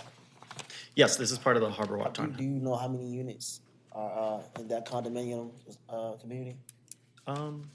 I do not off the top of my head. Okay. I know we've been working with the Architectural Review Committee for the neighborhood. As I said, we've also worked through a lot of this project with CHAP.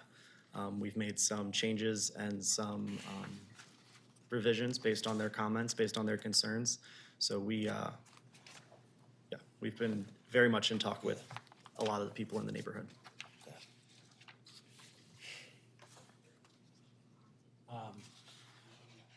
Just piggybacking on what my colleague was asking you, is it your contention that if you're required to build this connection within the applicable regulations, that you would not be able to make reasonable use of that property? Correct. If we are required to stay within the 80%, I'm not sure this will happen because it would be in a hallway.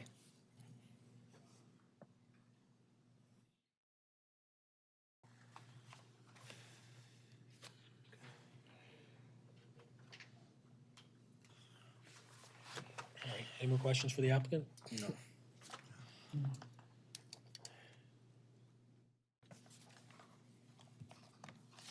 Okay. Thank you. All right, thank you. Thank you for your time. Anybody want to run this? Some of the other questions they asked about whether or not it was adverse to the urban renewal plan and those things we didn't pay attention to. I think if it were, then Mr. French would bring that to our Yeah, attention. yeah, not in the record, so I'm Okay. presuming that there's no conflict with any of those other issues. It's the thought on uniqueness. It's certainly uniquely configured, and there's only a few others, it seems, Yeah. like that. Yeah, among neighboring properties, Yeah. it's definitely out of line. Though there are some that share similar characteristics, they seem to be in the minority Right. of condominium buildings within this property, in this area. No, I think it's unique. I think it's unique given the configuration, given how it's laid out. Yeah. And if it's unique, you look at unnecessary hardship or practical difficulty wouldn't be caused. Yeah, I mean, to do this.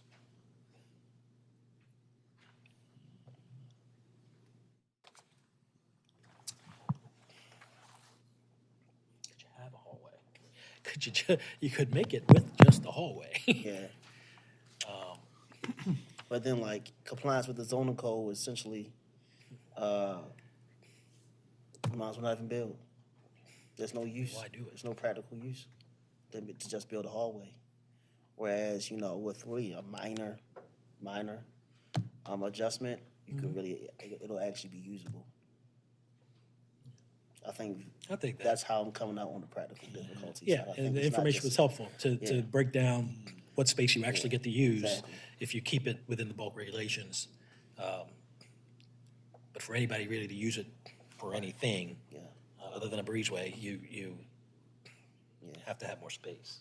So I'm fine. I think there's unnecessary hardship here I agree. caused by the code.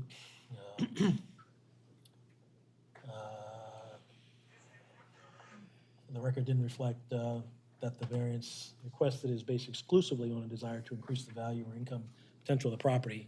In fact, it's not going to be a rental property anymore.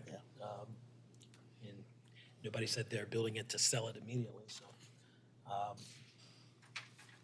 this variance Like would it's a not be way in- to keep these people in their home, allow them to actually use their home and stay in the city. There, don't find that there would be any injury to the use and enjoyment of any other property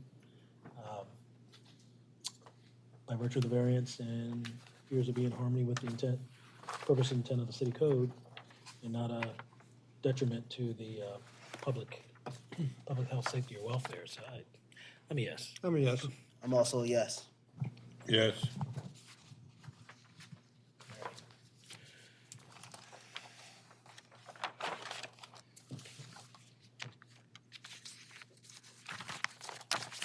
Just a note to the audience, when you see us sort of pausing and hesitating and thinking out loud, which is what we kind of have to do, there are some things that make all the sense in the world, to us, that you are seeking to do and maybe ought to be able to do without restrictions. But then we got to go back to what the law says, and we're trying to be sure we get it within, that we're doing our duty, to meet the standards that we're required to apply. And so bear with us on that. There's some hemming and hawing and some, thinking and rethinking, but we're just trying to do it the right way so that we don't have so many appeals hanging over our head from the Court of Special Appeals. But thank you for that presentation. So we'll move on, calling case number 2023-111, 6200 Park Heights. Ms. Tilden, welcome back. So this case should probably be heard together with 2023-152, which are adjacent parcels with basically the same request Yeah, for I'm both. looking at them. I'm thinking, if it's all right with Ms. Tilden, could we call all your cases? That sounds great. Thank you. It's just the All two? right, And I'm so, gonna go ahead and test so, that. okay. Is it just the two? No, she's got, on the second page, she's here for four cases in total. Is that correct? All right. Thank you.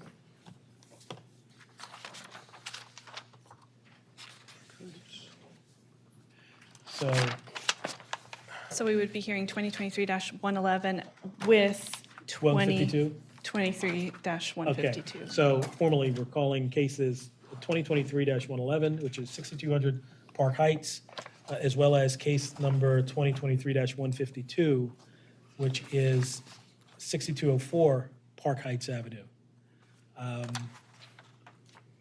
6200 Park Heights, case number 111, it's a request to construct a fence 6 foot in height, requiring a front yard and corner side yard variance, correct? Correct. And case 152, 6204 Park Heights, is a request to install a 6 foot tall fence requiring a front yard variance. Yeah, that's correct. And just as background, the two properties are adjacent to one another, and this is part of the same project. Gotcha. And the two properties will eventually be consolidated. All righty. We get the witnesses sworn. All those here to testify, please raise your right hand.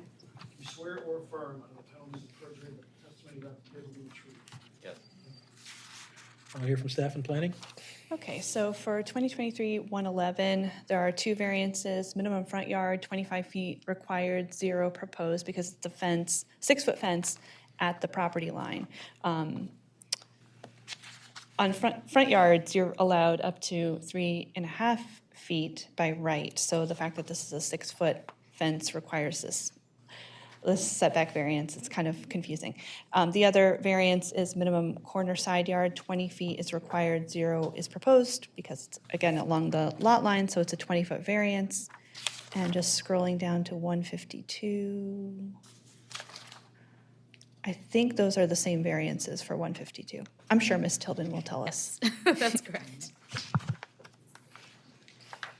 Planning Department has reviewed these applications, notes that these properties are operated together as a single synagogue and supporting facilities at the northwest corner, the intersection of Park Heights Avenue with Pinckney Road. The application proposes making the perimeter fence or wall around the entire site 6 feet high, for which the variance of the height limit given in Table 15-601 is needed. The department is supportive of this request, given the increased need to protect some places of worship from violent actions. The department therefore has no objection to the application. Thank you. Thank you, Mr. French. Ms. Tilden? Thank you. Yeah, Drew Tilden of Rosenberg Martin Greenberg. I'm here on behalf of the applicant. I'm also joined by Mr. Stan Weinstein, who is on the board of the applicant, Aguda Israel of Baltimore, Inc. Welcome. Thank you so much. As I've mentioned, these two applications we've requested to be heard together because they are part of the same project. The fence that is proposed is going to be erected actually using an award by the state of Maryland with public safety funding. That is in light of the steep increase in anti-Semitic attacks, both nationally and locally. Maryland, over the course of 2022, saw a 98% increase in said attacks. The property is located in the R5 district in the Glen neighborhood. Right now, as Mr. French mentioned, the properties are operating as the Aguda Israel of Baltimore Synagogue. The lot known as 6200 Park Heights is improved by the synagogue structure. There's also a 1.5-story structure that the synagogue operates as a lending library. And separately, there is a structure that is operating as a Kailim mikveh, which is a ritual bath structure that is used for spiritual purification, and it is integral to the practice of Orthodox Judaism. 6204 Park Heights Avenue is improved by a 2-story residential structure, which the applicant rents to congregants. The property is currently, or most recently, was bordered by an approximately 2-foot-tall stone wall, which was along the Park Heights Avenue and Pinckney Road intersection. The applicant proposes to remove the existing wall, portions of which have already been removed, to erect a 6-foot fence around the perimeter of the property. Portions of the fence that are along the interior side yard and rear yard, which are not street facing, will purely be a metal fence in the traditional style. Separately, the portions that are actually street facing along Pinckney and Park Heights are going to have a 2-foot brick base, and then there will be a metal fence on top. The applicant proposes to include 2 pedestrian gates. Those will be on the Park Heights Avenue frontage, as well as 2 rolling gates for vehicular access. One is going to be on Park Heights, and the other is going to be on Pinckney Road. Furthermore, I do want to note that the property is improved by a parking lot to the rear of 6200 Park Heights Avenue, and the main green spaces on the property are located in the front yard and in the corner side yard. So as mentioned by Ms. Witt, the applicant requests 2 variances, an interior or corner side yard variance and a front yard variance for the property known as 6200 Park Heights, and a front yard variance for the property known as 6204 Park Heights to provide 0-foot setback in lieu of the 25-foot required for the front yard and the 20-foot required for the corner side yard. The property is unique for multiple reasons. First and foremost, the structures on the property are improved specifically for use as a synagogue. As evidenced by the public safety funding that was granted by the state of Maryland, the synagogue use itself needs the additional fence in order to proceed use safely. Furthermore, the property has the front yard and the corner side yard that are primarily improved or are primarily unimproved and are green space. So if the applicant was required to meet the 20-foot and 25-foot minimum yard requirements, then it would eliminate a majority of that space. Furthermore, if the applicant were to be required to meet those yard requirements, then it would not only result in an uneven streetscape. I'm not sure if the board sees it, but included in that package is a streetscape image, which will demonstrate that the property itself, the current yard setback is none, and the property across the street also has a similar metal fence that has been erected along the front of the property. But furthermore, there would be public confusion in the event that the yard was set back. The public may believe that the interim space is actually public space. So furthermore, to require that fence to meet the setbacks would greatly reduce the green space, and it would result in a practical difficulty. In terms of the 7 additional findings that the board is required to make, this application is based purely on the property's unique improvements, as discussed prior. The unnecessary hardship is caused specifically by the code and those setback requirements. They have nothing to do with any action that the applicant has taken. The purpose of the variance is based entirely in the need to provide additional protection for the synagogue and their congregants. It has nothing to do with any increased value or income potential of the property. The variances will neither be injurious to the use or enjoyment of the property in the immediate vicinity, nor will they substantially diminish or impair the property. The 6-foot fence is going to serve as a replacement to the existing 2-foot stone wall. Furthermore, the fence is actually designed to be aesthetically compatible with other fences in the area. As I mentioned, the fence across the street is similar. The requested variances are in harmony with the purpose of the code, most specifically the purpose to promote and protect public health, welfare, and quality of life for current and future generations, as it is going to provide a necessary element of safety to protect Aguda congregants from anti-Semitic violence. The property is not within the boundaries of any urban renewal area or a local historic or architectural preservation district, and it will not be contrary to the city's comprehensive master plan. The requested variances, again, will not be detrimental to or endanger the public health, security, general welfare, or morals. Quite the opposite, the variances are going to benefit the public health, security, general welfare, and morals by minimizing physical threat to synagogue congregants. So for the reasons set forth above, the applicant respectfully requests that the board approve its application for variances from the code's front and corner side yard setback requirements to facilitate the construction of a 6-foot security fence around the property's perimeter. I think Ms. Tilden laid out the case quite well. Almost to the left. As per usual. Yes, thank you. Thank you. Any questions for Ms. Tilden? No. Applicants? All right. Thank you so much. Thank you. Don't go too far. Sounds good. Here for the particular variances that have been requested.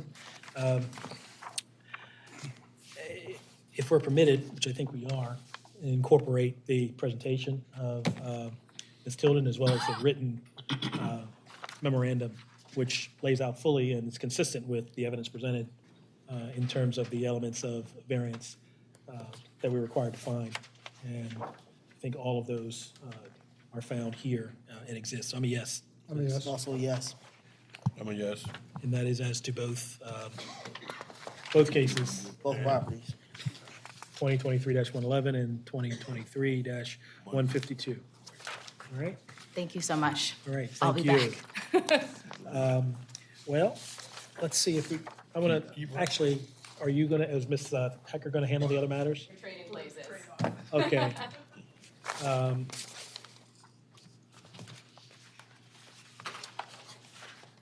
Come on up. Calling case number 2023-153, 6301 O'Donnell Street. That's on page 2 here. Good afternoon, Mr. Chairman. Caroline Hecker, playing the role of Drew Tilden here this afternoon. Thank you. I know, I hate coming behind her now. It's intimidating. Mr. Clark, it's nice to see you in your new capacity Yeah, over like here. that. They said I was retired. Right. They weren't going to let you go too far, I guess, from the planning commission. Walked me right around the corner and brought me back. And just so I'm clear, Ms. Hecker, this case has no relation to case number 154, That's correct. 1113 Monroe Circle. Correct. They're completely unrelated. Gotcha. I'm joined by Mary Claire Davis on behalf of the applicant here, who's going to play the role of Vanna White, I think, with our exhibits. Okay. And then we also have with us Courtney Gallagher, Morrison Ritchie, and I saw Magda Wester, there she is in the back, from the architecture team at Mosley. If there are questions for them, I'm happy to have them come up, but with your permission, I'll proceed by way of a proffer, and we can certainly have them up if there are questions. That'll be fine. And so this matter at 6301 O'Donnell Street is requested to redevelop the property for multifamily residential use, requiring corner side and rear yard variances. Yes, that's Right? correct. All right. So let's get the party witnesses sworn. All those who testify, please raise your right hand. You swear or affirm under perjury that the testimony about to give is the truth. Yes. All right, and we'll hear from staff and planning. Okay, so two variances needed here. Minimum corner side yard, 20 feet is required, 10 feet is proposed, so it'd be a 10-foot variance. And minimum rear yard, 25 feet is required, 10 feet is proposed, so it'd be a 15-foot variance requested. And there's quite a bit of information in the file about uniqueness and practical difficulty for those variances, which I'm sure Ms. Hecker will go through. Yes, I will. I'm gonna prop this up. Planning Department has reviewed this application. Notes that this property is part of a larger 27-acre site, which was formerly O'Donnell Heights Public Housing. This is the portion that has been demolished and is being redeveloped as Keys Point, and this is Phase 2A of that same redevelopment. This property actually, despite the street address, is not located on O'Donnell Street. It's actually along Boston and Toon Streets on the other side of the property. But the street address for the entire property is still 6301 O'Donnell. This is going to require subdivision of the property, which in turn is going to require Planning Commission approval of a subdivision plan and a development plan for this property. The applicant has already been working with planning staff on those development plans, and specifically the architectural plans for this site were approved by the Urban Design and Architecture Advisory Panel on April 20th of this year. Therefore, the department recommends that approval of the application be subject to the condition that subdivision and development of the property be completed in accordance with plans approved by the Planning Commission, including all architectural details and all landscaping approved by that commission. Thank you. Thank you. Ms. Hecker, are those conditions stated by planning agreeable to your client? Yes, they are. Very Thank well. you. Go ahead. All right, well, thanks. With your permission, I'll proceed by way of a proffer, and we have a few exhibits up here just to orient you a little bit. I'm going to scoot around. I'm just going to turn this around so it can. Oh, beautiful. All right. So big picture, this is the broader site that you see here. And as Mr. French indicated, the address is on O'Donnell Street, which is all the way up here. But the part we're talking about today is just this piece of the property down here at the bottom that fronts on Boston Street. So among the many factors that make this unique, the address of the property is acres away up on O'Donnell Street. What we are proposing to do is subdivide this portion. It's going to become two big lots, which are shown in large over there, and redeveloped as a multifamily development project, affordable housing. It'll be a total of 60 units that are a combination of 2/2s and single-family rental units. So with that, I'll scoot back here. That was just really to orient you to what we're talking about. This is the site of the former O'Donnell Heights public housing development. It was originally constructed as barracks during World War II. It was used for defense workers at Bethlehem Steel and Martin Aircraft and the Edgewood Arsenal. It was demolished in the early 2000s. It suffered vacancy, high crime rates. The public housing project had declined significantly over that half century. And so in the early 2000s, the Housing Authority raised many of the units. And there's in the file that I've, are you raising your hand? Well, I'm going to say, you can feel free to sit those down, lean it against the podium, the chair. And at some point, your muscles are going to lock up. And that's fine. That's fine. There we go. That's fine. Perfect. Very well. Thank you. All right. Well, in the file that we've handed out, you'll see some press about the original project and the demolition of the former units that were there. In 2010, the city selected the Michaels Development Company, which is one of the nation's leading affordable housing developers, to lead the redevelopment effort here. And they subsequently partnered with AHC Inc., which is another nonprofit affordable housing developer. They've secured $20 million in funding for the first phase of the 62-acre project, which is called Keys Point. Phase 1A was constructed in 2014. It was 76 units. And then Phase 1B followed with an additional 68 rental units in 2018. And then in 2019, the Housing Authority engaged a consulting firm to complete a neighborhood revitalization master plan for the greater area, which included Broning Manor, Graceland Park, Medford, and O'Donnell Heights. That is this very large master plan that I've got up here for reference. It was adopted in June of 2020, and it went through an extensive community engagement process. There was a steering committee involved that included key stakeholders. There were public workshops, and there was an online comment period for the city to get comments from everybody who was interested. The master plan, among its main tenets, includes a 5-acre central park, which is what's going to be located right above our site in this area here. And it'll be adjacent to a community center for the broader community area. So we're now into phase 2 of the Keys Point project, which is going to be these 2 new parcels along the southern part of that park. And as I said, there are going to be 60 rental units, 22 of which are 2-over-2 units and 38 of which are single-family homes. We're creating a new right-of-way through the center of the project. We'll have two new lots that are being created. And of the 60 units, 30 will be available to households earning less than 60% of the area mean income. You've seen some renderings of the project. There's some additional renderings in the file that we handed out. The city is providing nearly $3 million in funding for the project. And in total, the capital investment will be about $29 million. It's a huge project. So as Ms. Witt indicated, we're requesting 2 variances. One is for the minimum corner side yard requirement. And one is for the 25-foot minimum rear yard requirement for multifamily dwellings. So what I think I'd like to do is come up and show you where that is, because it's not immediately apparent. This microphone over here, so you can see what we're doing. The 2 new lots are here and here, and the rear lot lines that we're talking about are along the rears here. And the corner lot lines are along these sides, these are new private streets that are going to be created within the development. So in terms of the variance standard that I know the board has discussed in detail today, this is a unique property for many reasons. The least of which is the fact that it has an address all the way up here on O'Donnell Street. But it's also a really large parcel compared to what's around. There's an aerial photo in the file that I handed out.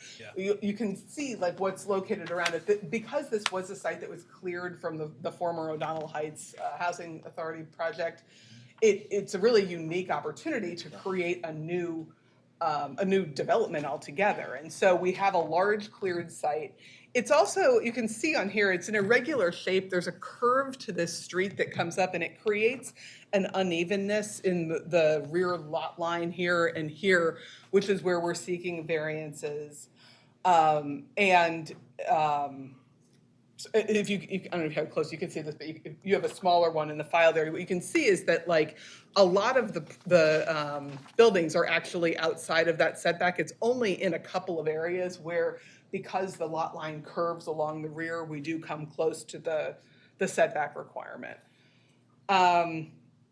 So this creates, obviously, the practical difficulty in laying this out. Also, because these are multifamily projects and not single-family individual lots for individual single-family homes, what we have is a development that's it's gone through extensive review with UDEP and the planning department for one, but it needs to accommodate parking areas, and the individual homes all need to lay out, and they need a certain amount of depth. And so where that lot line curves in is where it sort of gets compressed and there's not quite enough room, and that's driving the need for the setback variance. And then likewise, going side to side, because we're creating a new street, it's required to have certain dimensions. And so in order to accommodate that and fit the number of units with the parking laid out, in an appropriate fashion, that's driving the need for the variance on the corner sides as well. Also, the fact that we're fronting, or I guess it's technically the rear, is this 5-acre park that's going to be in this area north of our site.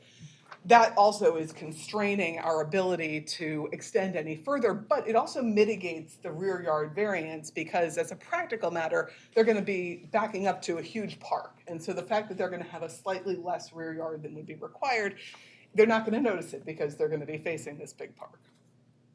So, with regard to the standards that the board is required to consider, that covers the uniqueness and the practical difficulty, but These are not based on any kind of desire to increase the value or income potential of the property. These are affordable housing units. They're being constructed with grants from the federal government, from the city.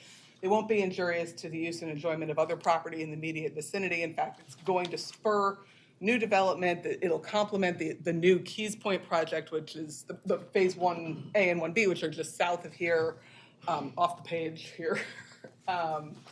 And it's perfectly in harmony with the purpose and intent of the code and with the master plan that went through an extensive review process with the city and with the community. It's not in an urban renewal area. It's not in a CHAP district. It does support the comprehensive plan's goal of creating additional housing opportunities. And for those reasons, won't be detrimental to or endanger public health, security, general welfare, or morals. In fact, it is creating a much better project than what O'Donnell's Heights had deteriorated to prior to its demolition. So we're very excited about this project, and for all of these reasons, we hope that the board will approve the requested variances. Okay. We're happy to take any questions, and as I mentioned, we have representatives from our engineering team and our architecture team here as well. Any questions for the applicant? Not in the questions. None. Okay, thank you for that presentation. It's good to see the city making good on some of its Yes. promises.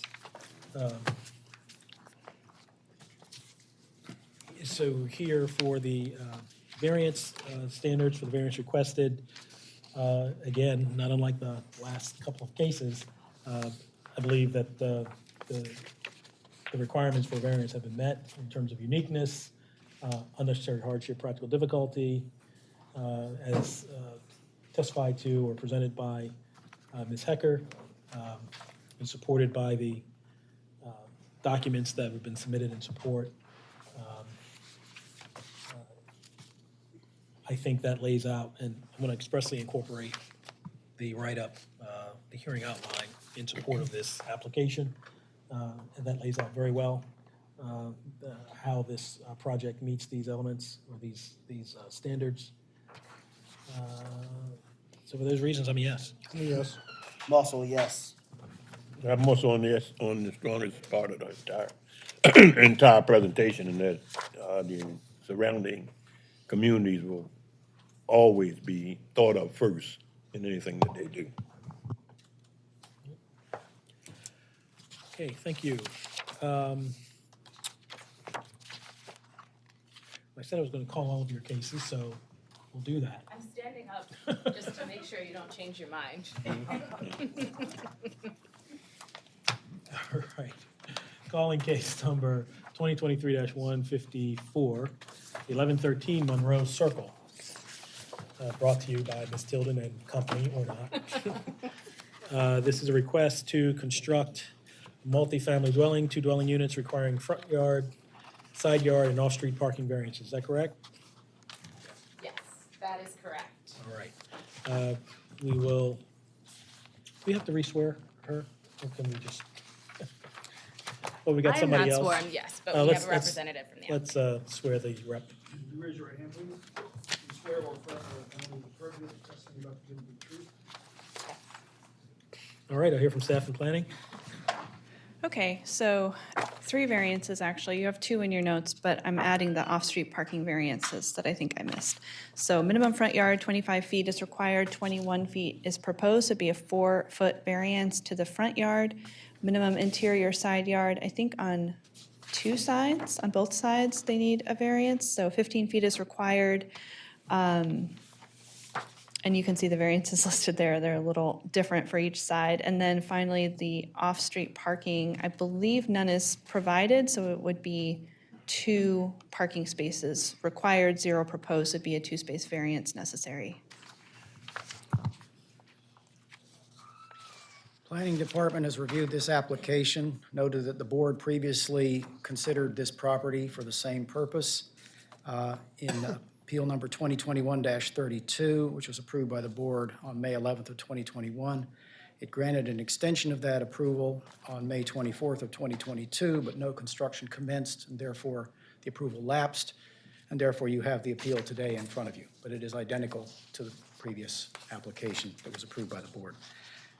Specifically with regard to the issue of variances, This lot slopes downward to the street, and the developer is developing affordable housing. One of the factors involved is that in order to make the lot level for simple slab-on-grade construction, it would be necessary to take a considerable bite out of the backyard in order to reduce its height, which would also require putting up a substantial retaining wall at the back of the yard to protect the properties behind this property and next to it. That, of course, in turn would run counteract to the effort to create affordable housing because it would substantially increase the development cost in a situation like this. The proposed architectural plans for the site have been approved for compatibility with the design manual. It has been developed in consultation with the Curtis Bay community. The department recommends that approval of the application be subject to the condition that all construction and improvements are completed or installed in accordance with plans approved by the Department of Planning. Thank you. Ms. Dillon, is that condition agreeable? Yes, it is. Thank you. Very well. Thank you, Mr. French. You covered a lot of it. Just so, again, as procedural background, this property's redevelopment is part of a larger redevelopment in the area. 1129 Monroe Circle is also being redeveloped for 8 affordable dwelling units. They are spread across one 6-unit building and another 2-unit building. That property received BMZA approval for variance relief in April of 2021. As Mr. French mentioned, the board subsequently granted variance relief for the subject property. That application was substantially identical to the subject application. Since the board's initial approval of the 1129 Monroe Circle application, the applicant has made substantial progress toward completion. They've actually completed the 2-unit building and anticipate issuance of a use and occupancy permit by December of 2023. The board, as Mr. French mentioned, extended the approval for the subject property, but it lapsed as of May 16th, 2023, which is why we are back here today. So as a quick background, the property right now stands vacant. Since the applicant acquired the property, they have managed to upkeep it, but prior to the applicant's acquisition, it was unkempt for years. It is located on Monroe Circle, which is a circular street, so the width of the lot narrows toward the back. The rear of the lot also slopes, as Mr. French stated, steeply on the right side, so the property has a unique shape as well as topography. Briefly, I do just want to give a little bit of background on the applicant as well. South Baltimore Community Land Trust is dedicated to creating environmentally sustainable housing for low and moderate income community members, while they also provide opportunities for individuals to build equity through home ownership. Most specifically, they, upon development's completion, instead of outright selling the land to a prospective homeowner, they enter into a long-term renewable lease, which allows the tenant to earn a portion of the increased property value, and upon the lease's termination, enables the trust to preserve the property's affordability for future low to moderate income community members.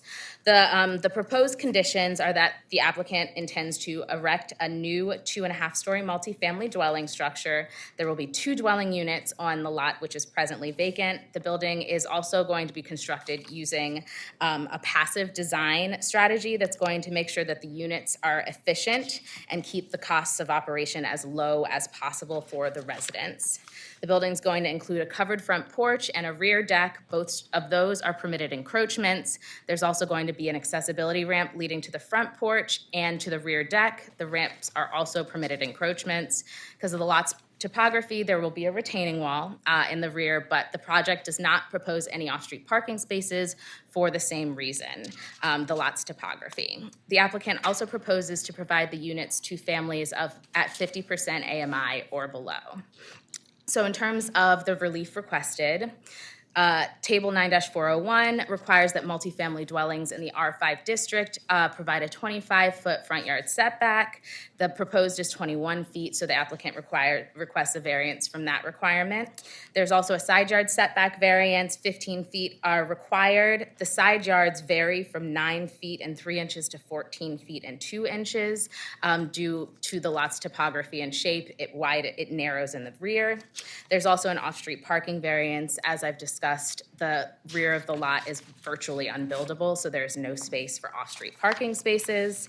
In terms of the uniqueness, I've said, as I've stated previously, the lot itself has a sloping rear. There are also existing mature trees on the rear of the lot, and the lot narrows substantially toward the rear. To require that the applicant and affordable housing development adhere to the code's setback and off-street parking requirements would create a substantial practical difficulty, as it would be impossible to make the numbers work.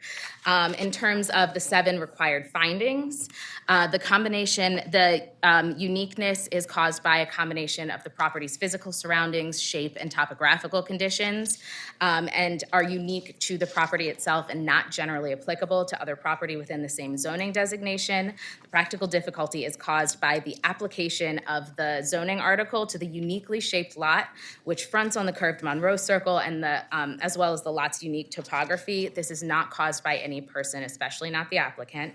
The purpose of the variances is to permit a project that is going to substantially and sustainably redevelop the Curtis Bay community, building long-term environmental and economic stability in the neighborhood. Without the requested relief, the project would not be possible. The variances will not be injurious to the use and enjoyment of other property in the immediate vicinity, nor will they substantially diminish or impair property values. As I mentioned, prior to the applicant's acquisition of this property, the property was vacant and unkempt. The applicant is actually improving the community and the surrounding property values. The requested variances are in harmony with the purpose of the code to promote and protect the public health, welfare, and quality of life for current and future generations, as they will facilitate the redevelopment of a presently vacant and historically blighted parcel. The property is not within an urban renewal area or a CHAP district. Also, the variances are not precluded by the city's master plan. Finally, the variances will not be detrimental to or endanger the public health, security, general welfare, or morals. The variances will allow the responsible, environmentally friendly redevelopment of the property. And before I conclude, I do also want to note that there is a letter of support from the councilwoman included in the file we passed around. So for these reasons, we respectfully request that the board approve the requested variances, and please let me know if you have any additional questions. I do not. Are there any questions for the applicant? No. Okay, thank you. Ms. Tilden? Appreciate your presentation. Of course. Well, again, if permitted, based on the presentation of Ms. Tilden and also the report of the staff, report of Mr. French, I frankly would like to adopt the statements contained in pages 5 through 7 of the submitted memorandum, which lays out the legal standard and how this project meets those, how the findings may be made, and I would in fact make those findings that are consistent with what's contained in that memorandum. Do I need to say all those magic words? No, I will allow that. Thank you. I look forward to this project. So I'm a yes. I'm also a yes. I'm a yes. All right. All right, good luck. Thank you so much. Sure make it easy, huh?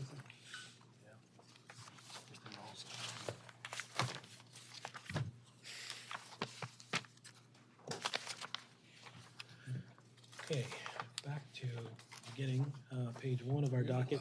Calling case number 2023-115, 5700 Lock Raven Boulevard. Charles Michaud.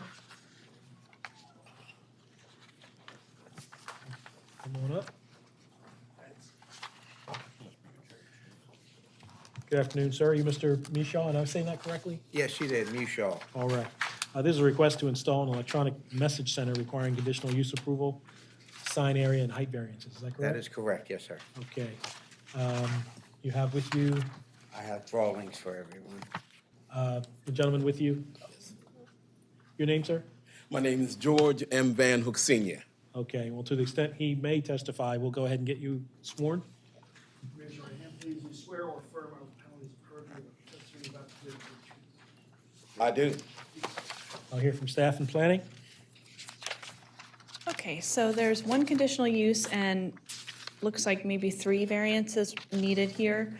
The conditional use is for an electronic sign. We're getting more of these now because the code was changed to allow electronic signs in residential zoning districts for certain kinds of uses like churches in this case, or schools, by conditional use. So that is the first request here. The variances that would be needed here are several. So we may need to ask some more information about this. There's the number of electronic signs. So the diagram that's presented seems to show 2 electronic signs that are joined together at a right angle. The code allows 1 electronic sign of 15 square feet. So the number of electronic signs would be the first variance, assuming that the board does find that there are 2 electronic signs here. The second would be the electronic sign area. So the amount of square footage proposed for each of these 2 panels is 39 square feet. Again, the code allows 15 square feet. So 24 square feet of variance would be necessary per panel. And then sign height, 6 feet is allowed, 9.5 feet is proposed, so it'd be a 3.5 foot variance for the height of the overall sign. And I think Mr. French is looking for his report possibly, but he may pop back in here in a moment.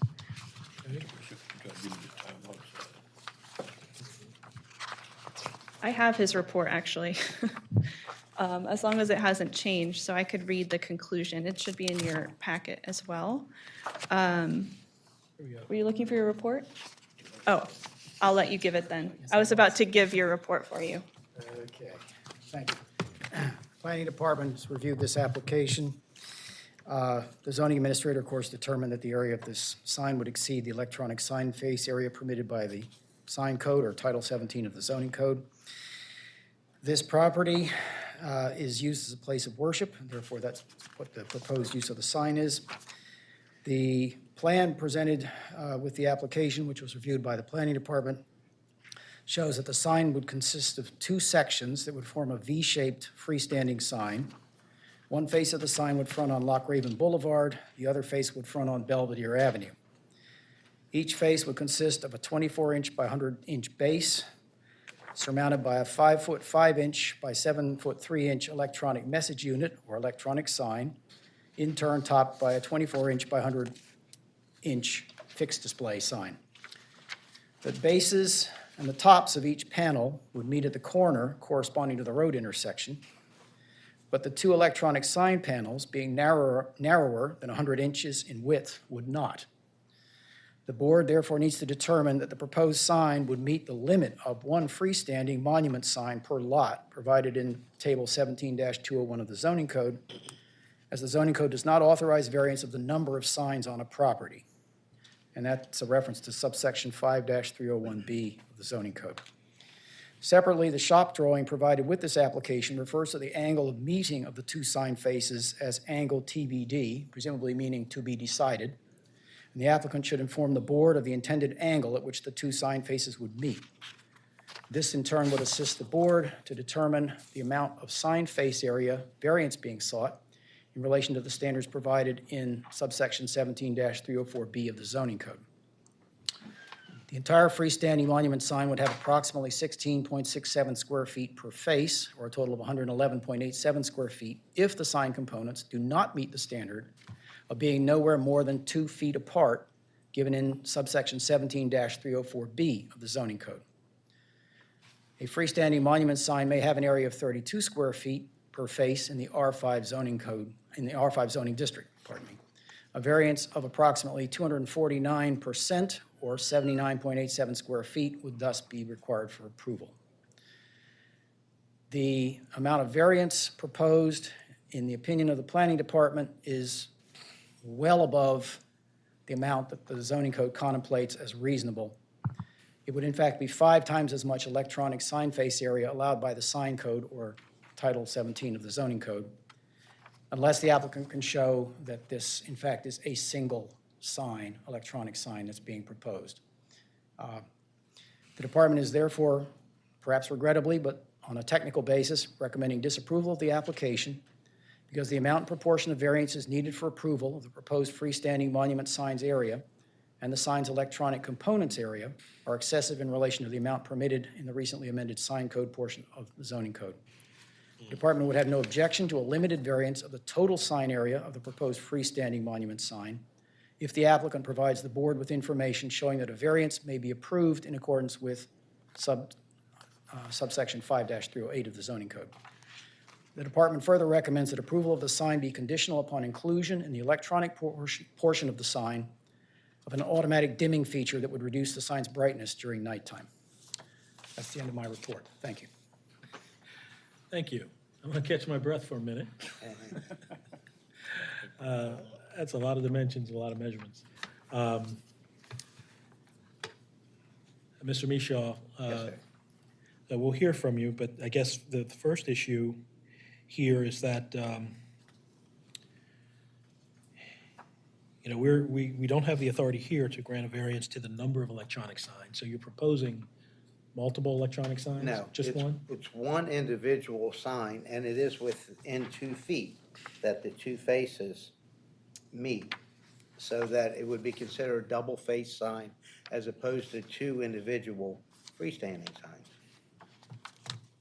Okay. It's a V-shaped sign, and where the electronic portion is would be within 2 feet of each other, which does allow it to be one sign. Also, in regard to the square feet, the actual viewing area of the sign Yes, is sir. 5 foot by 7 foot, so it's actually 35 square feet versus 39. The other portion is just a cabinet around it. So we're looking basically for a 20 square foot variance from the 15 to the 35, provided that you see that this in fact is a double-sided sign. And we are within the 2 square feet, which allows that to be considered that way. Do you have a drawing of the sign here? I do. I have copies for everyone. Is that in our package? No. There should be this There should be, but I have a lot more that you could, You're pictures gonna need a help a lot lot. more. Yeah, it would, and it shows the setback where the sign is, relationship to the intersection, where the church is, and relationship. So this is at the intersection of Loch Raven and Belvedere. Yes, sir, that is. Okay, well, take a look here.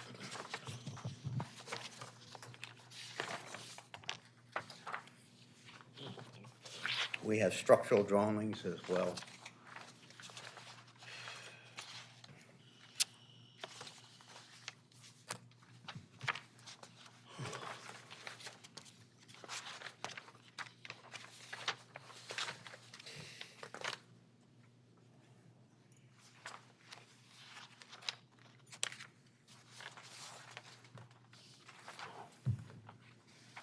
Is there a rendering of how this is supposed to look?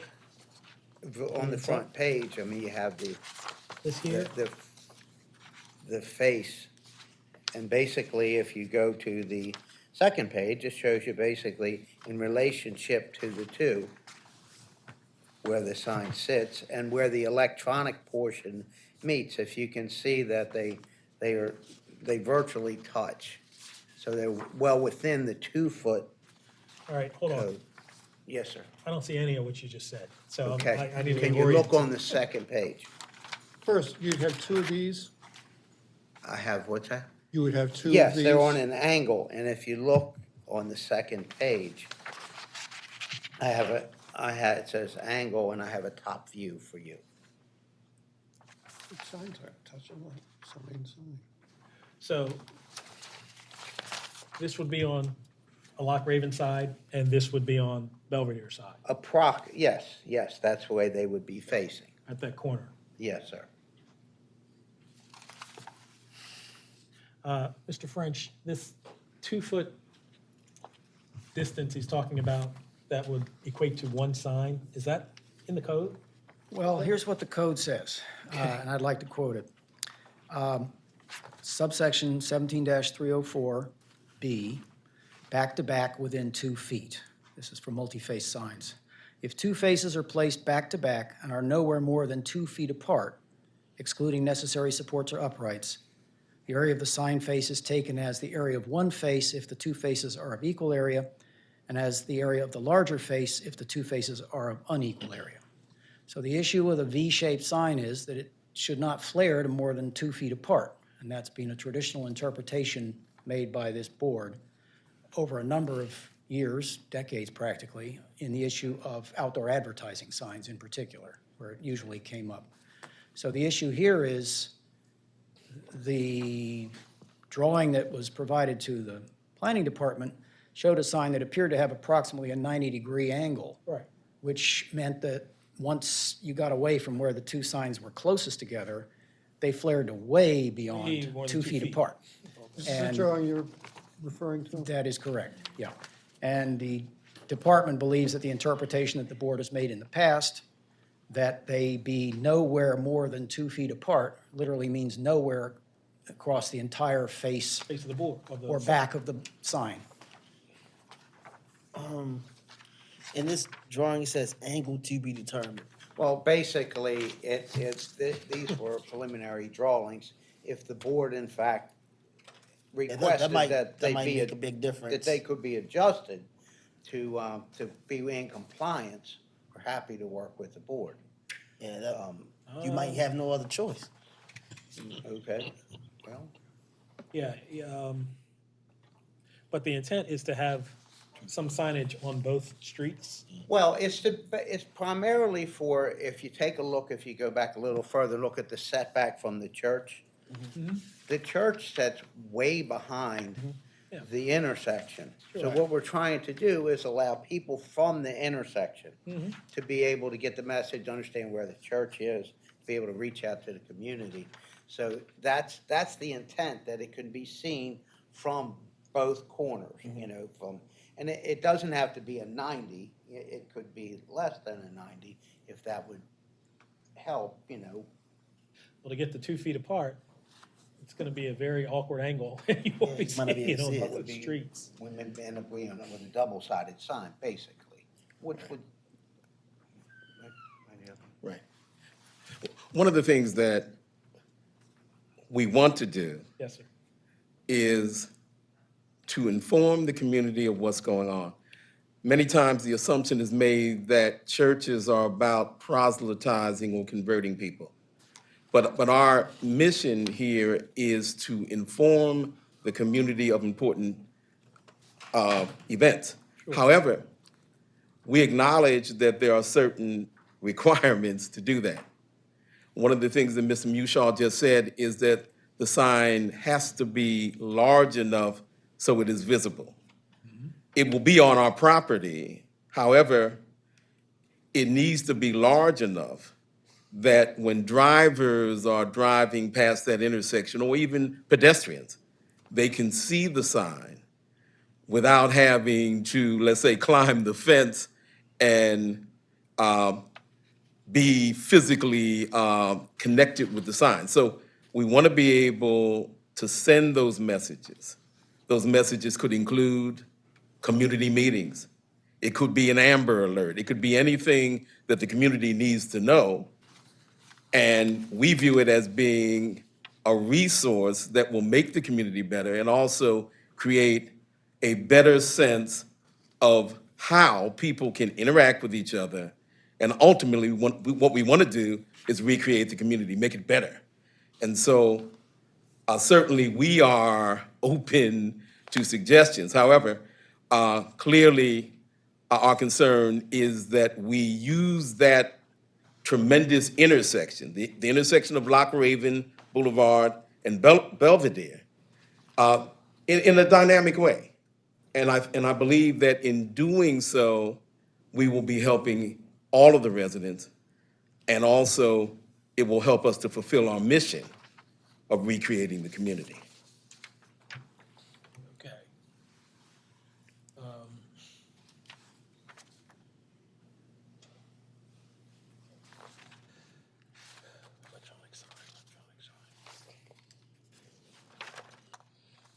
And we can provide you with a rendering that would show an angle. Matter of fact, I think I have one on my phone but that wouldn't do you any good unless I pass the phone around the room.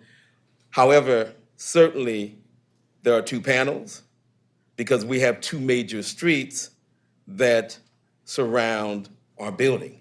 One of them is Lock Raven Boulevard, and we want the people on Lock Raven Boulevard to be able to see information in a clear and also precise way. We also want to cover the people who are traveling on Belvedere Avenue.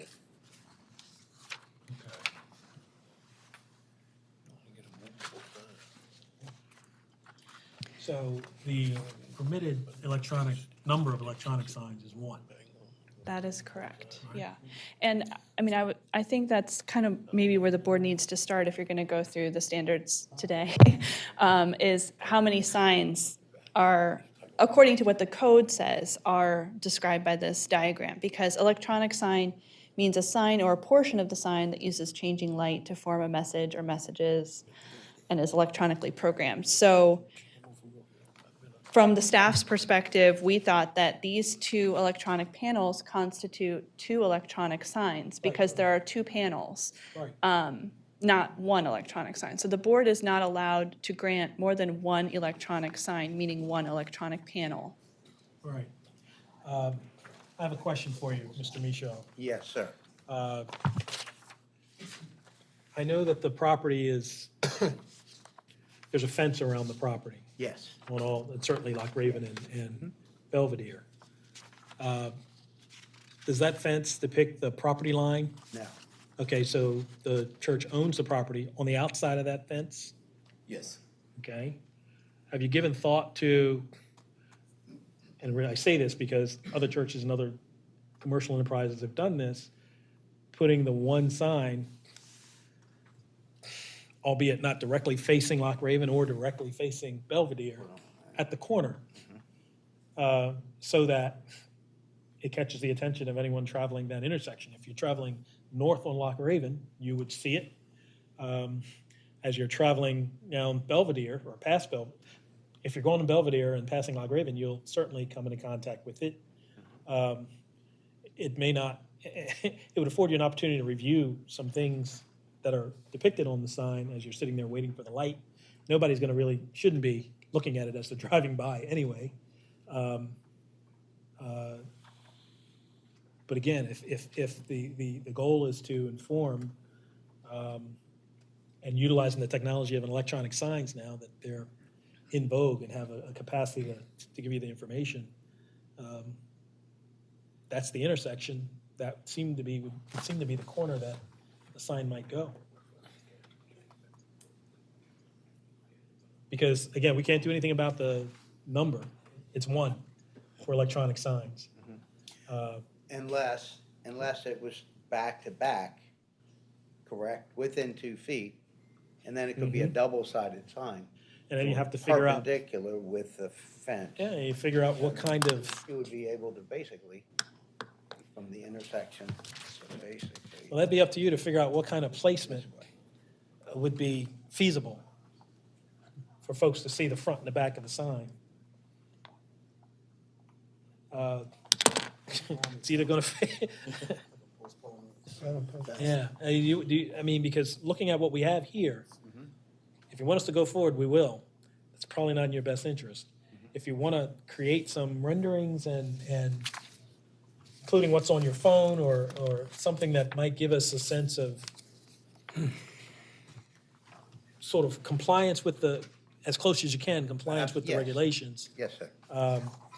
But I think what you're proposing is something that we just can't. So if I understand, No, I don't want to see his phone now. I'm saying to come back with some additional information. We'll grant you a postponement in order to do that, okay, but now you know it's going to be 1 electronic sign, not more than that. And if you want to utilize the feature of it being back-to-back, they could have 2 faces, but it would, in order to be considered 1 individual sign. yeah, and we kind of want to see that before we approve or grant any variances, if any are necessary. Yeah.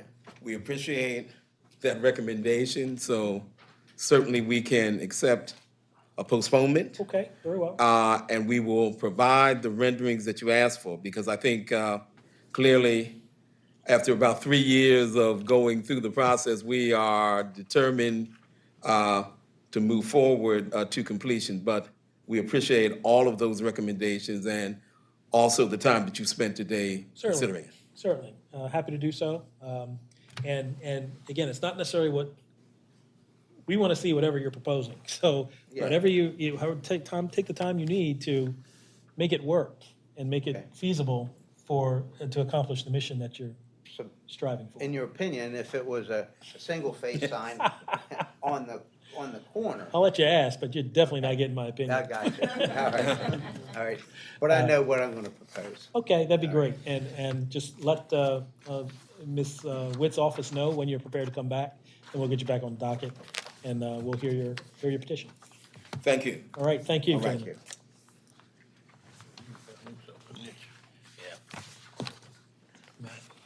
I know the church well.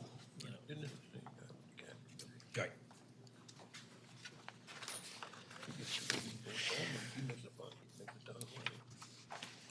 All right, so that's postponed. Yeah. Calling case number 2023-124, 1238 Esquith Street. Martin Francois.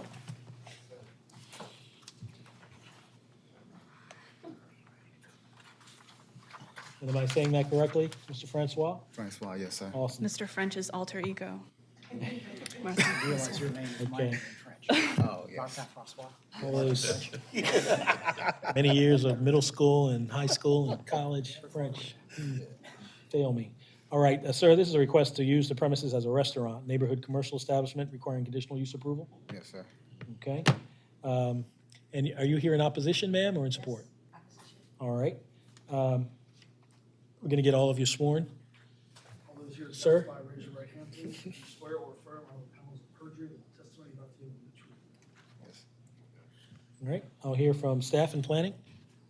Okay, so the request is to use the premises as a restaurant through the neighborhood commercial establishment section of the code, requiring conditional use approval.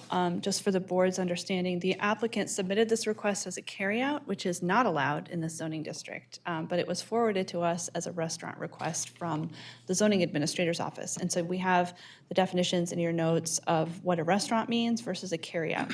A restaurant means that food and drinks are provided to the public primarily for on-premises consumption by seated patrons.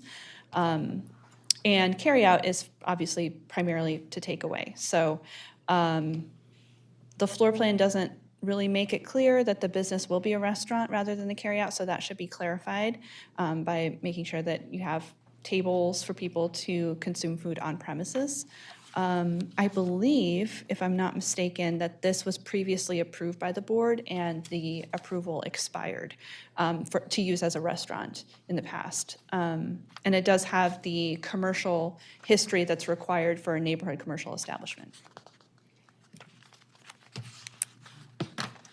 Planning Department reviewed this application, noted that this property is in the Oliver Neighborhood Development Plan Urban Renewal Plan area.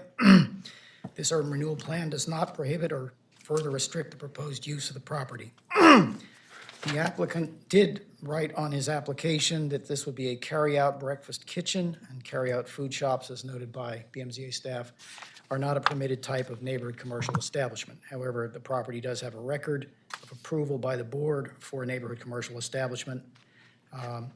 Your appeal number 2018-415 approved on December 14th of 2018. However, no use permit was taken out, and therefore that approval lapsed. The department recommends that approval of this application be subject to these conditions. One, that the use is a restaurant and not a carry-out food shop. And two, that all storefront renovations or alterations and all signs are completed or installed in accordance with plans approved by the planning department as consistent with the design standards contained in the Oliver NDP Urban Renewal Plan. Thank you. Thank you, Mr. French. Mr. Francois, are those conditions acceptable to you? Yes, sir. All right. So, let's see. You have a question for him? Yeah, I got They some. were sworn. Okay. Yeah, they're all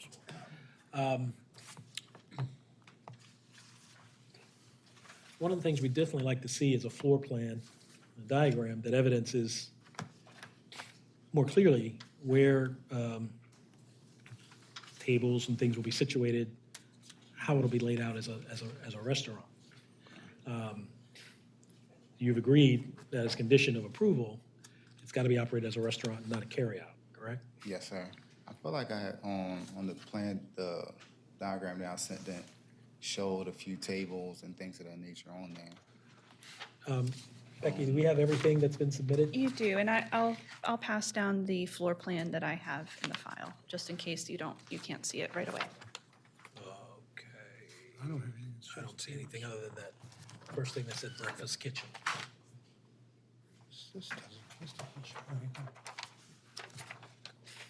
Well, what you have shown is a dining area with a space.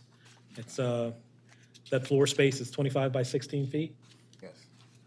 And then I also see a kitchen in that area, unless the kitchen is back here. Yeah, Is the all kitchen- this dining area, or is the So kitchen a not the part whole of it? space, like the front aspect of it would be like, it wouldn't be like a lot of tables, but like just like your cafe style. So we seen like maybe 4 or 5 tables will fit in the front area. So it's not like the whole floor plan. So it's like a carryout with a couple tables? No, it's a cafe. Like the cafes that be in like Fells Point, that's not, it's not like 30 seats. So it just be, there'd be like, like 5 tables. So it's not like for a massive operation. Because the building's not that big itself. And some cafes, like in Fells Point, have some tables outside, so we can bring service outside to them as well. You intend to have outside seating, is that what you said? Yeah, it was like against the wall, we have like space for like small tables. Are there any, That would have to be an additional application. Okay. Um, But either way, like I believe inside has enough space for at least a few tables. let me suggest And the something to you. community's not that big to where I feel like it would have like a. Here's a suggestion. Yes, sir. That diagram looks like it could be a carryout. Okay, you have kitchen marked in the area for dining area. It would be better if we had a rendering or diagram that laid out a restaurant.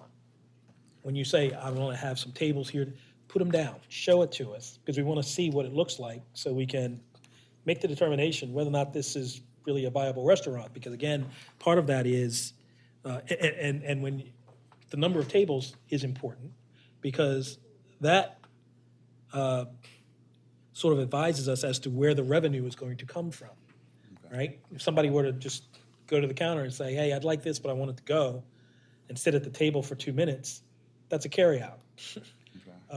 If they're going to sit there and have dinner, there needs to be the ability to do that. And I appreciate you describing what's going to happen, what we're going to do, but we don't see it on that diagram, and that's very important. Because we can suggest everything that it should have, and you can say, okay, it's going to have that. That really becomes a different application. Okay. Particularly since coming in, this was going to be a breakfast carryout. So because it has to be a restaurant, we really want to see that you're prepared to go forward with a restaurant in the manner that we can see that that's what it's going to be. I know you're here in opposition. Let me just ask you a question. Is your opposition to any establishment or to a carryout? Well, when I looked it up, I didn't know what it was, so. Okay, well, we're getting to what that's going to be, so. Yeah, so I'm just learning now what it was. I'm sorry. I'm just learning what it was because I was trying to look up what they had filed. Okay, But I didn't sure. see anything, so. Signs on the building. Huh? The sign was on the building. No, it just says there's gonna be a hearing in a restaurant, but I didn't know, like, as he was saying, carry out, You said eat it said it was in. gonna be a restaurant. That's what it said it was gonna be. But I didn't know if it was eat in, carry out, what kind of restaurant I it can tell you was. something, not going to be carryout. It's not going to be approved okay, as a I'm just- carryout, because we can't approve that. That's not allowed in the area, Okay. in that district. Okay. What is allowable is a restaurant. And what we're asking Mr. Francois is to basically present an application in support of a restaurant. Right now, we don't believe we see that. So we'll give him an opportunity to, sort of better document what that request is. Would you like to take advantage of an opportunity to come back with better rendering, Site plan. more support, site plan? Yeah, better layout. Yeah, that would be helpful. And really, I like the word site plan because, we want to know where the kitchen is Yes, sir. in relation to where the dining is going to take place and some idea of the, the capacity for that dining. Okay. Yeah. So, I think we do 1D. you have some questions for us? My partner was asking me, did it have to be like in 1D or 3D dimensions? For the rendering of the site plan. I mean, you could, Oh, yeah, it does have to be a three-dimensional. it could be one-dimensional, Yeah. but it should depict what's going to be there, two-dimensional. Two-dimensional. We're one-dimensional. We're one-dimensional, or no-dimensional. But yeah, I mean, we need to see that it's intended to be operated as a restaurant. Okay. With the things that a restaurant has, and again, because there are numbers and there are percentages associated with what it is you're showing. Okay. I'll just say, folks have come in, presented an application for a restaurant, and they're operated as carryouts, because they really don't intend to have people sitting in there, eating. But that's what we could consider. So I want to give you the opportunity to do that and make a record, a little better record for us to consider that, okay? Definitely appreciate it. Thank All right, and reach out to the zoning office and let them know when you're prepared to come back, and we'll put you back on the docket. Okay. All right? And also, if you would like to see what's in the file, like any public information, you can email bmza@baltimorecity.gov or call our office, and we can send that to you if you can't find it on our website. I actually, Can I just ask stepped for her out of the room, but I opposition is? actually did ask Miss Imani, she because can I help. couldn't look it up Sure. on the, I guess, your website, something, it was hindering me from seeing it. So I sent her, what were they doing? Yeah. And I don't have my notes, I can look through the email trail that I asked her for it, but she wasn't able to send it, so that's why I came, because I didn't know what kind of restaurant it was. Right. But And when he gets a new date, that new date and that sign will be posted? It It'll will. tell you when? it's gonna Yeah, be? because I didn't know about today's date, but I do community walks, and I happened to walk past there and say, oh, they got a new hearing today, because I was here last week for Okay. the first hearing, but they canceled it. And I didn't know this was rescheduled until I saw on the sign today, so that's why I came today. But I would definitely love to Yep, talk be on with the you a lookout little for bit the more, 'cause sign. just have community questions. Okay. All right, thank you. Thank you. Appreciate All it. right, thank you.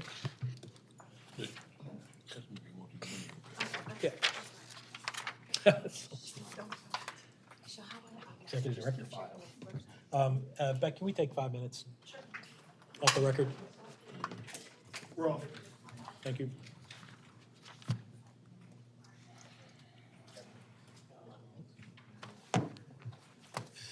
Bill just had 5, huh? You only gave me 3. Yeah. Well, you asked for 2, I think. I didn't know if you had caught that. I only asked for 2. And then I asked for 45 more seconds.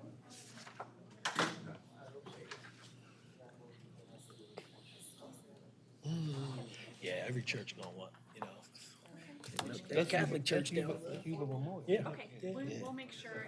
They were working on that site for like 2 decades. Everybody that had their property. Well, And they that finally one- built it. And they still got the York Road We one. still got the York Road one. Yeah, and they But this finally one, this built one it. has been probably about a year. Yeah. I mean, yeah, I remember they first bought it. Yeah. Yeah. But they're not operating in there? They are, they have. Oh, yeah. Because I went there, Shenley Road. Meetings at the York Road, they have like. and I went to church for a funeral, Yeah. and I Right. know it's a hard place to find. I'm at the corner, church up the hill. Yeah, they got a big old center there. We had my cousin's funeral was there a couple months ago. I mean, I have the, apparently I set my phone to the service every Sunday, so it, they stream it, they live stream it. It's just, it's the way that, it's hired. So they have PM, gotta keep them out of community meetings. I don't know you. Yeah, man. At one point, I had a long meeting with Jeff Beal, if you're gonna possibly keep the existing structure and build, possibly on it, and then whether or not that's, even allowed as a conversion from single family to multifamily, which is not allowed in R5 and all this, Someone else was asking me about that. Yeah. Typically, you have a congregation. Interesting.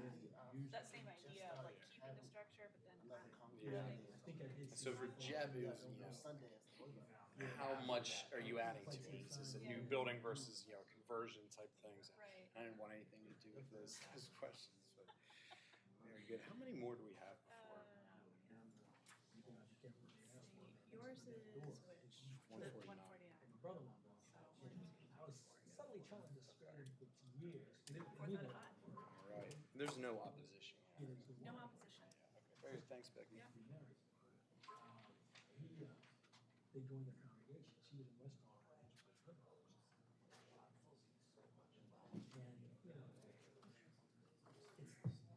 it's unique because when I walk the street, we're deeded to the middle of the street. Of course, there's a right of way. But it was dangerous.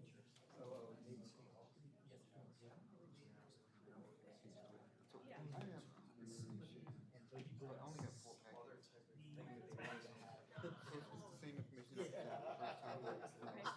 we try to get them to do It was this. approved previously? That's hard. It's very hard.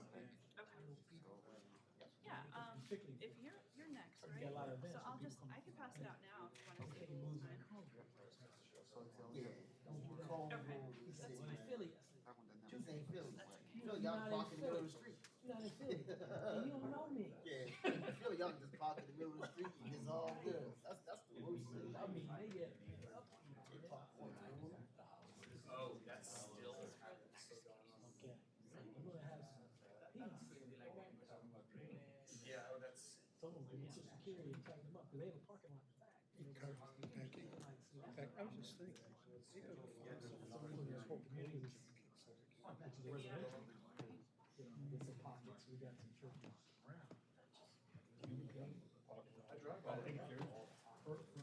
All up here. You get to the church.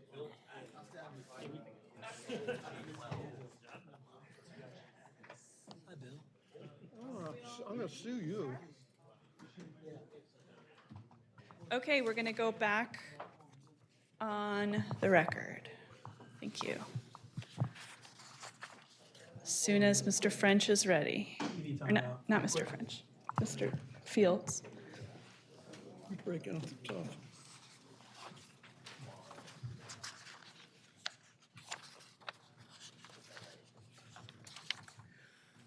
Okay, I'm gonna call case number 2023-1, wait a minute. Sherry Lewis, 129. 129, 3214 East Baltimore Street. Sherry Lewis, as represented by Mark Lewis. Mark Lewis. All right, and so this is a request to use the first floor as a restaurant, neighborhood commercial establishment requiring conditional use approval, correct? Yes. Is that correct, sir? Yes. Okay, and we'll get Mr. Lewis sworn. Sir, do you swear or affirm on the penalty of perjury that the testimony you have to give will be the truth? Yes. Thank you. We'll hear from staff and planning. Okay, so this is a request to use the first floor as a restaurant, neighborhood commercial. This was previously approved in 2018, and the approval lapsed. The zoning history does indicate commercial uses over the years. And I'm trying to see if I can find Mr. French's report, because he's giving some free consulting advice in the hallway right now regarding signs. I don't think I have his report handy. Let me see if I have it online. He might not have one. Sometimes he doesn't. She handed it out.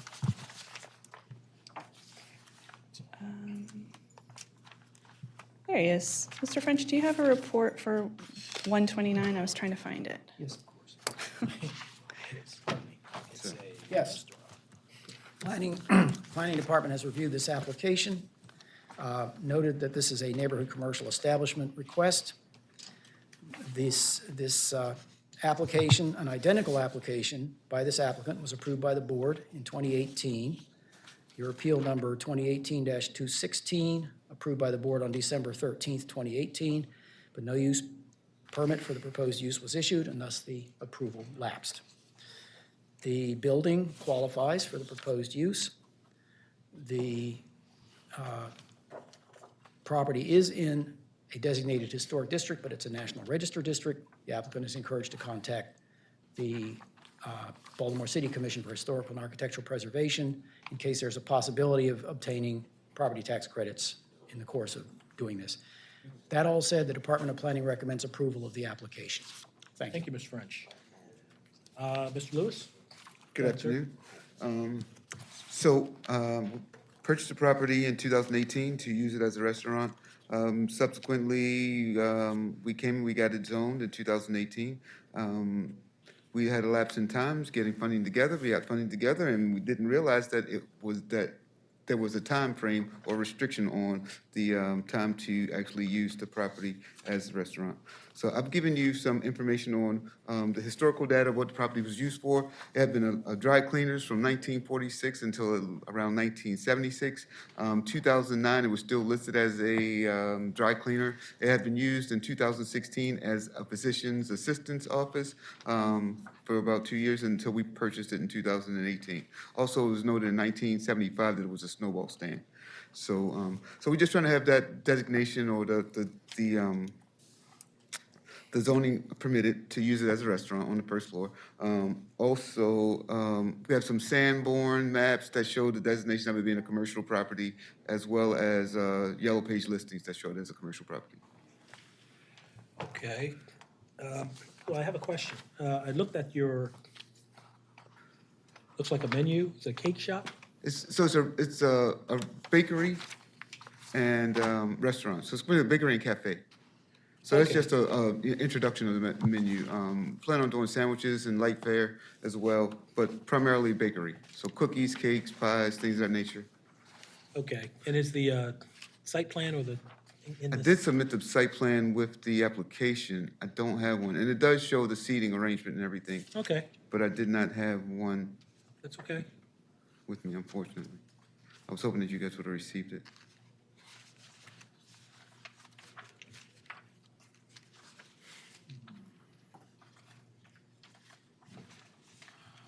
Yeah, my apologies. I didn't even think to print that one out.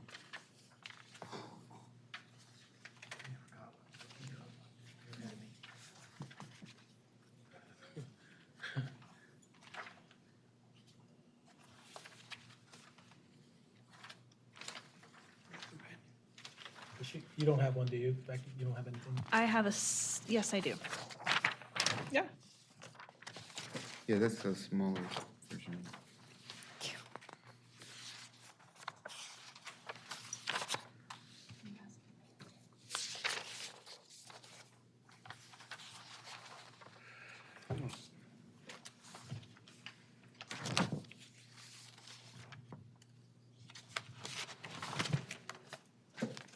There are multiple levels to this building? There are multiple levels. Well, first floor, second floor, and basement. So it's a two-story building. And this is going to be on the first floor? Yes. With some storage probably in the basement.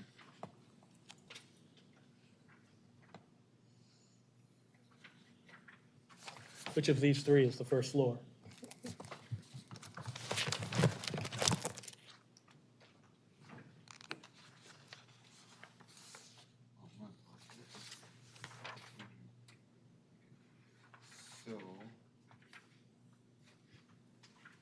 All of these are the same.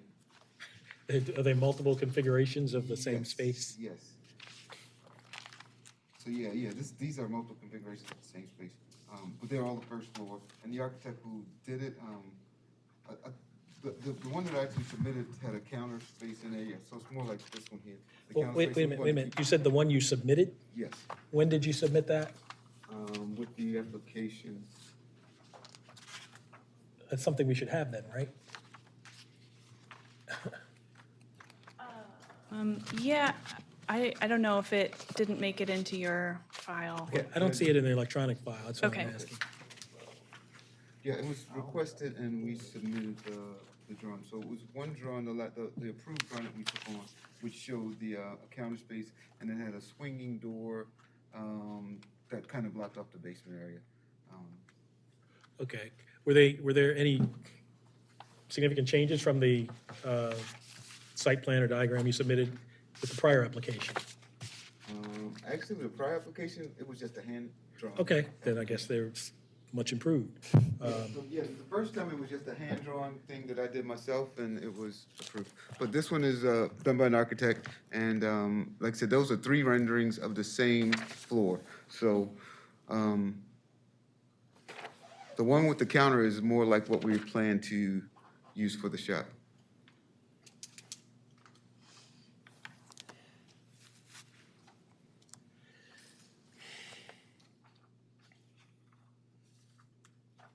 And it has the ADA bathroom in the front corner. I'm sorry, you're gonna have to show me. And I'm trying to be fair for the record, you know, we just had a case that was seeking a No, I restaurant, understand. and we wanted a diagram. Right. So the one with the ADA bathroom in the front. So it's just, the bottom one would be more like it. But actually, when we redid it, we moved the bathroom to the back.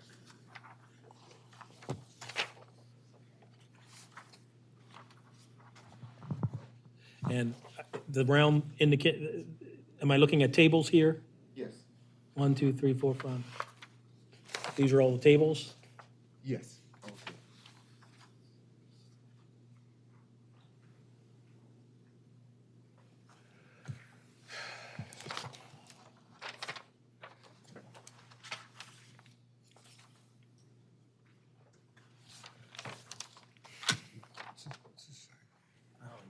You have a space and you have in the middle of it a work table. What's that? The work table in the kitchen? I don't know if that's a kitchen. That's why it's important that we have a diagram that Yeah, we can my really fault. So the discern. back space is, this is the kitchen area here. Okay, that's the kitchen. This is a work table for making like wedding cakes and things of that nature. So it'll be an area for wedding cakes. This space can also be used for private parties if someone wanted to come in and do a party, like I don't know, a birthday party or something like that. They could use that same table as a dining area. But primarily the dining area is here, and this is the work table where we would, like I said, do specialty cakes, design cakes, and things of that nature. Okay, so when that's not even used for a private party, is it closed to the public? Yes, it would be pretty much close to the public. Okay. But like I said, it would be an expansion of space to use for those parties. So, you know, if we, you know, once the cakes are done, if it's planned, then we would know that space could be open for someone to have a birthday party there. And what separates them? Doors? It's doors, yes. There's swinging doors up the steps. There's 3 steps, and there's, right now there's French doors on it, but we're gonna change the doors out. Okay.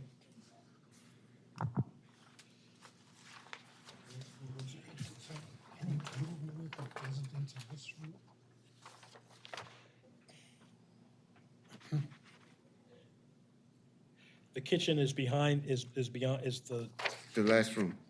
okay. Sit down, Carrie.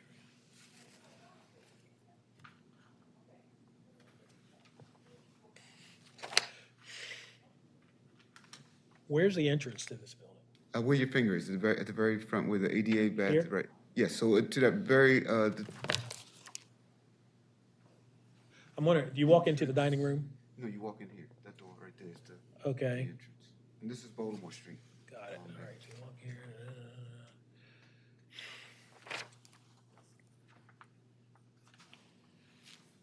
You have proposed hours for the operation? It's gonna be, morning hours 7 to 3 is what we propose. So it won't impact the traffic, parking, parking on Wait a Patterson minute, Park. stop. Okay, The hours again. 7 AM to 3 PM.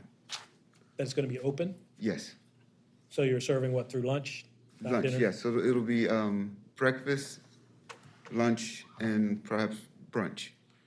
And cakes, coffee, light fare all day. But all day ends at 3 o'clock? 3 o'clock is the closing time.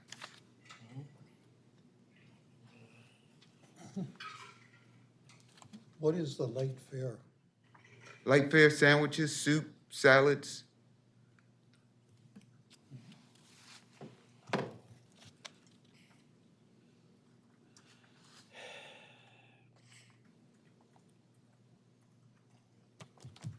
I have a question. Ms. Witt? Yes. The commentary here indicates the floor plan doesn't really make clear that the business will be a restaurant rather than a carryout. I think that was for the previous case. Okay, You not think what what? you got. I just want to be sure that that wasn't a comment that was derived from the rendering or whatever it was that you got more recently. That comment was for the 2018? 2023-124, that the floor plan, Oh, the one that we just sorry. talked about, the previous case. You're right, I'm looking at the wrong one.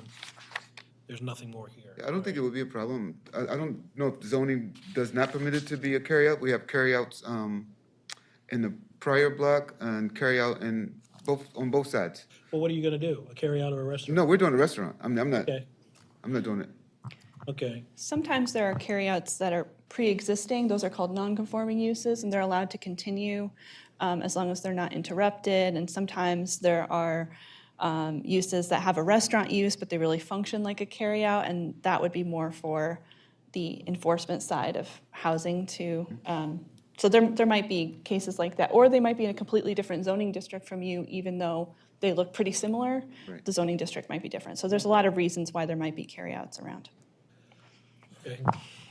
Any other questions for the applicant? No. All right. Thank you, sir. Thank you.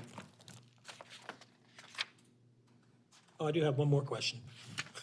Do you have any reason to believe that your operation of this restaurant would be detrimental to the public in any way? No, we do have a letter of support from the community association. It's not a letter, but it's a letter of support from the Patterson Park Neighborhood Association. Has that been submitted?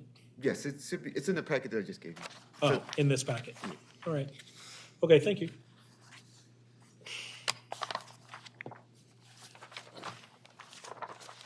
All right. Conditional use.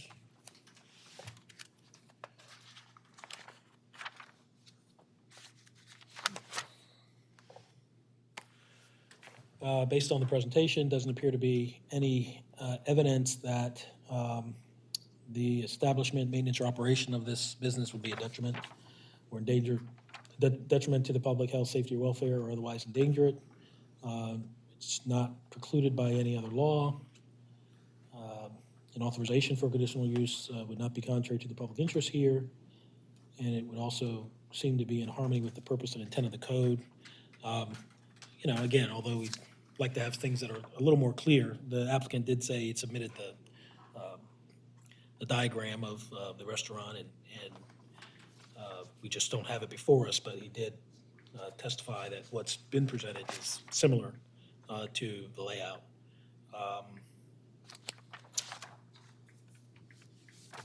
And I don't see any reason why the conditional use would otherwise be denied under the Schultz v. Fritz standard. I agree. So I'm a yes. I'm a yes. I'm also a yes. I don't believe that whatever possible negative effects of having a bakery shop at this location in the zoning district are not any different than having a bakery shop anywhere else in the zoning district. So I'm a yes. I'm a yes. Okay, thanks. Thanks, sir. Good luck. Okay, case number 2023-139, 3400 Devonshire Drive. Sophia Foreman.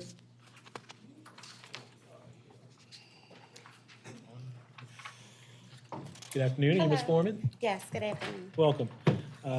This is a request to use a portion of the premises as a daycare center, up to 12 children, requiring conditional use approval. Is that correct? Correct. All right. Let's get Ms. Foreman sworn, please. Raise your right hand, please. Do you swear or affirm the testimony you're about to give is the truth? Yes. Thank you. Hear from staff and planning. Okay, so the only thing before the board is daycare center child, which is a conditional use in this zoning district. Planning Department has reviewed this application, noted that this is a corner property. Devonshire Drive and Doverdale Drive meet here. The property does not actually have a suitable drop-off or pickup location on the site itself, on the lot itself. However, there's ample street frontage along both of those two streets, Devonshire and Doverdale, to allow creation of a passenger loading zone for the purpose, if the Parking Authority and the Department of Transportation considered it necessary.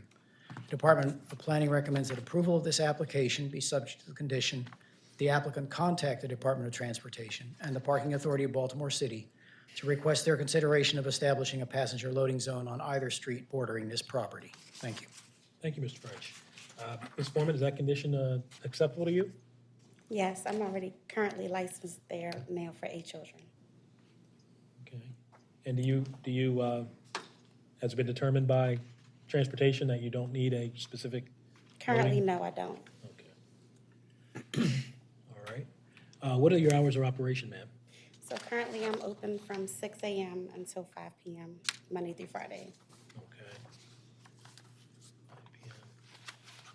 And on the side of the property, on the side of the property, the only cars that are parked there are just my current vehicles, which are just 2.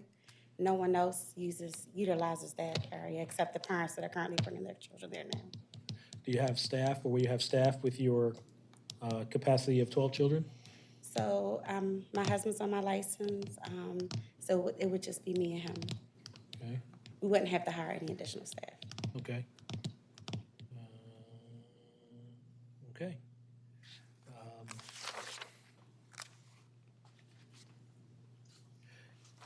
Given your current pickup and drop-off situation, have you experienced any traffic difficulties or any other No problems traffic associated with that? difficulties.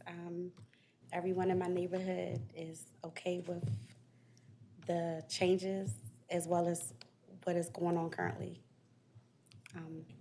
with the parents coming and going now. Okay. And Yeah. everyone doesn't come at the same time currently either.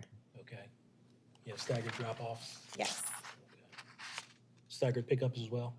yes. Okay. And do some of your patrons walk to your location? No. All right. Any other questions for the applicant? No. No? Thank you, ma'am. All right.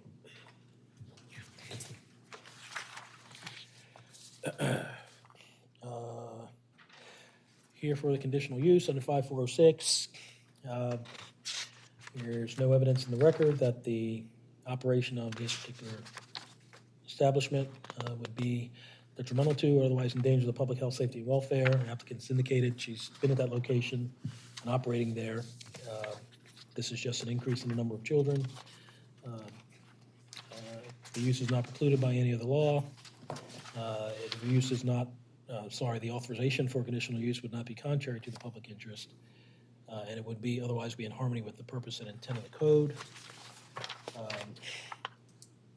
And I've not seen or heard any facts that would indicate that this particular use and the location of it would cause any adverse effect upon any adjoining or surrounding properties, unique and different in kind or degree, than would be inherently associated with that use. And apparently, the applicant has the support of the surrounding community for the changes and the increase in the number of children. So I'm a yes for this. I'm also a yes. Yes. Thank you, ma'am. Good luck to you. Take care. Calling case number 2023-142, 5501 Ells Road Avenue. Jason Neal.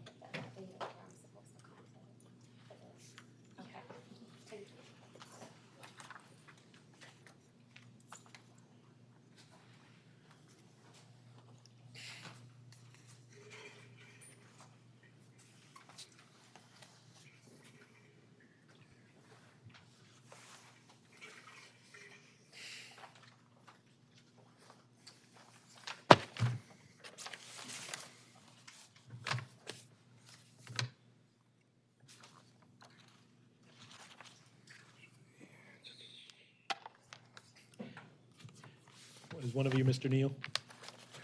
Good evening, council members.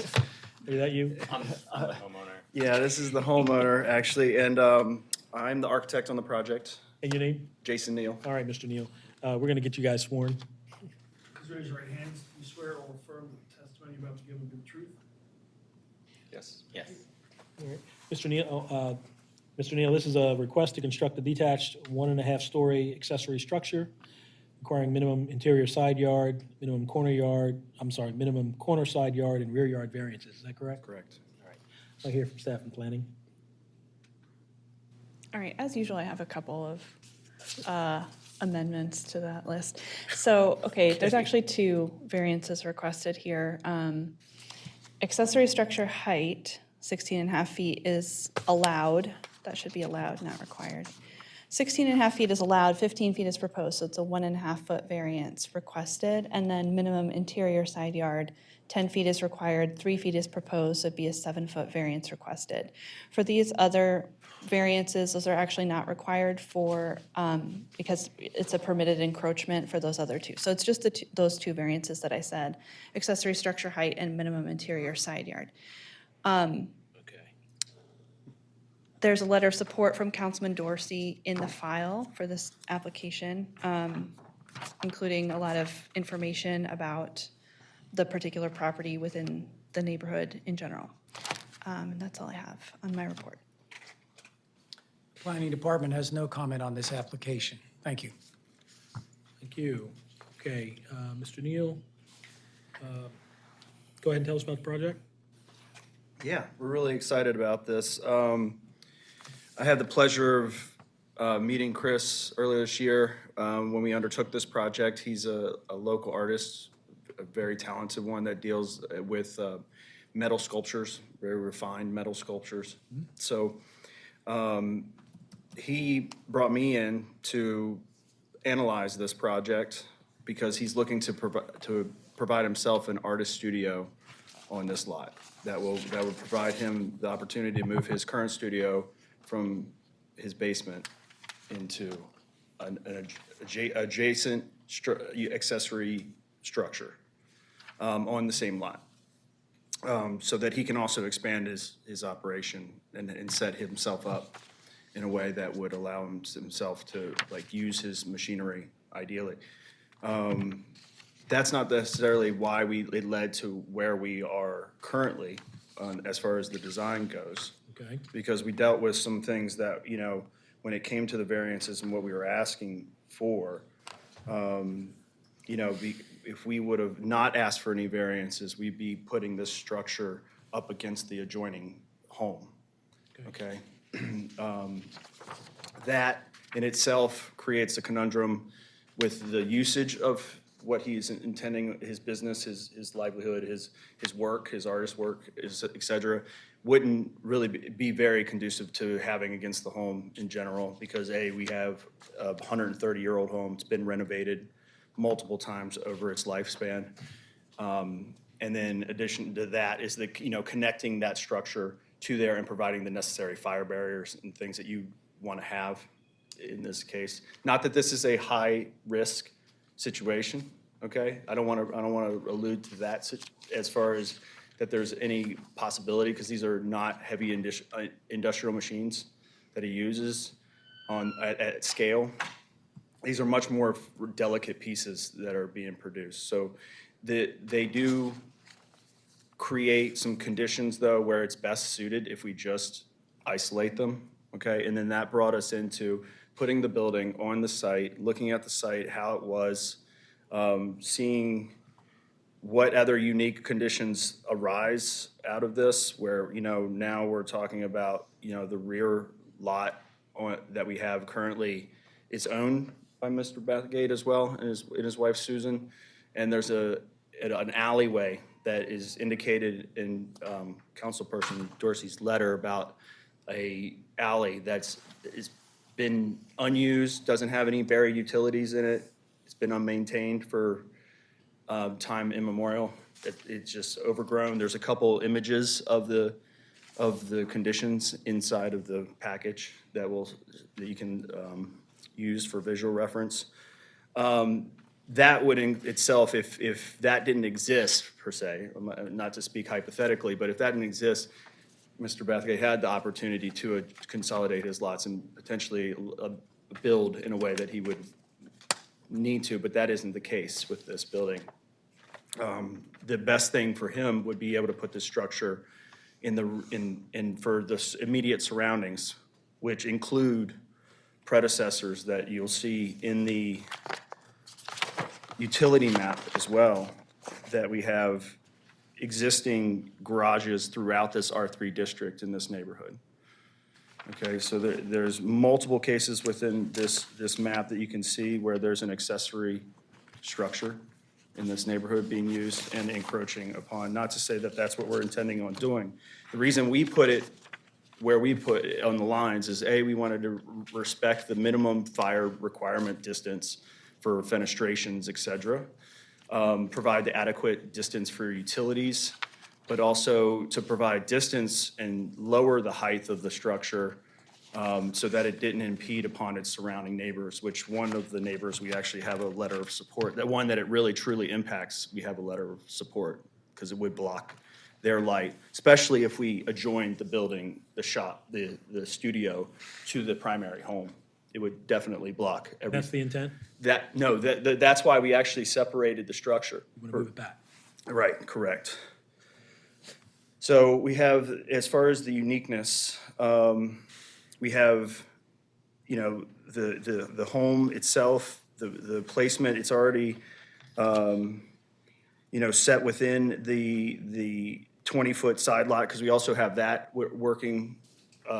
In some cases, it's good, but in this case, it doesn't actually help us because the side lot setback on a corner lot is increased, right, as opposed to an infill lot. So we actually have to push that side lot further. We're still honoring that.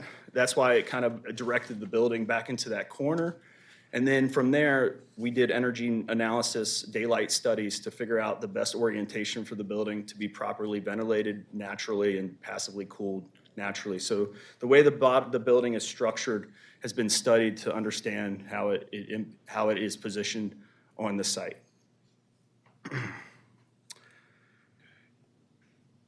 So if I move into the unnecessary hardships portion, there, as far as uniqueness, do you have anything else you want to add to the uniqueness on the site? I guess I want to dip into a little bit further the history of my ordeal with the project. So initially when I bought the house, the realtor, and this is just for context, the realtor told me that there's this paper alley behind my house. It's not used for anything. It's impassable, even on foot, for most of the year because of heavy vegetation. And that's one of the main considerations we're asking for a variance on. This paper alley, when I bought the house, I was told that this space was only an easement and I was actually part of the property. With that in mind, there are two unimproved lots behind my house. Those two unimproved lots were full of trash, they were overgrown. When those two lots came up for private auction, I bought them with the intention of rehabilitating them and cleaning them up and creating a safe space for my neighbors' kids to play and all of that. But I also had an eye towards possibly being able to join those two lots to my current lot so that I could build this future shop without needing a variance. Turns out that there is, in fact, after talking to Ryan Dorsey and my city councilman, there is this paper alley. I can't proceed with that particular plan because I cannot join those lots because there is this city line. So this is Plan C. And so we're doing our best to try and stay within the code and also be conscientious about how we impact the neighborhood and how I can improve my neighborhood. So after talking with Ryan Dorsey, there are no utilities in this paper alley. It's not used for anything. One of my neighbors parks his car in it. And so in terms of just the intent of what that particular setback is in the zoning, there's no impact on that space because it's not used for anything. And there's no other further impact on any of my other neighbors because I own the lots to the other side of it. The only property it would impact is my direct neighbor, who I believe we submitted a letter from them that they support the project. And so I just wanted to kind of dip into that and give a little more context. Okay. And I believe all of those things taken as a whole are somewhat unique. Okay. We always get nervous when we hear, my realtor told me that. Well, and the reason I say that is because I actually talked to the other neighbors and they all got the same story. And I only think that the only thing that speaks to is that this space is so unutilized that all of realtors assume that it can't be city property and that it is this derelict, neglected space. So it's just anecdotal. The city has no derelict Well, neglected and space. there is some history of a building on this exact spot. There's an old pad with an old garage door strip. There's old footers and cement blocks. That there actually are lots of accessory structures and garages throughout the neighborhood. There are over a dozen of them in easy view of my house that are all with no setback from the right of way. So that this is actually pretty typical for my neighborhood. It's a 127-year-old neighborhood. So. That there used to be a building in this spot. So and that actually the historic curb cut is right there. So that's part of the access for this building. Yeah, and the alignment of bringing it back to where it was previously.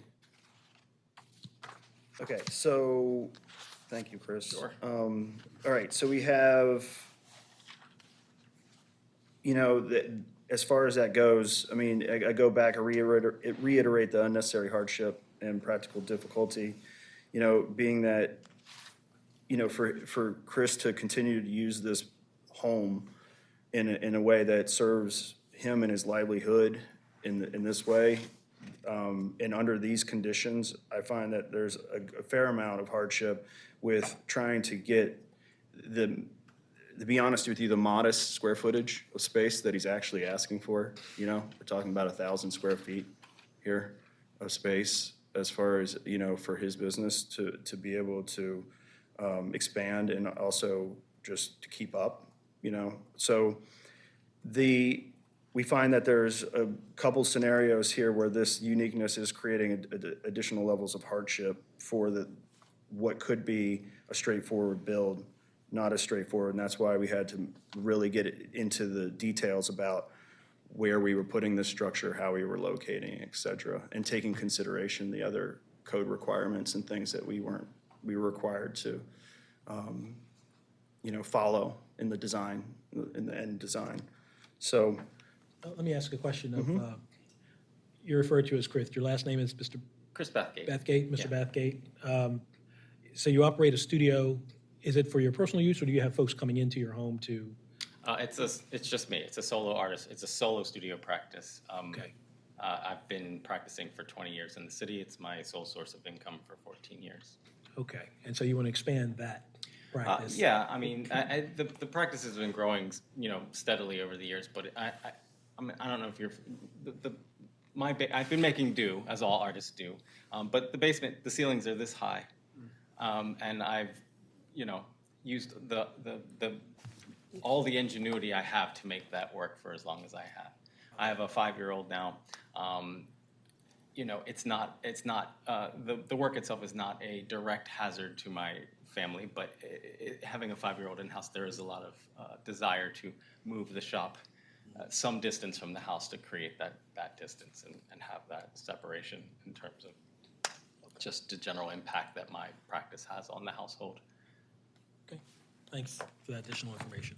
Kind of going along with that, I just wanted to flag for you that home occupation is allowed by right in your zoning district, but if you wanted to have a store or something, or where clients were coming and going, that might be an issue in terms of your residential zoning district. So just a heads up on that, if that were to change in the future.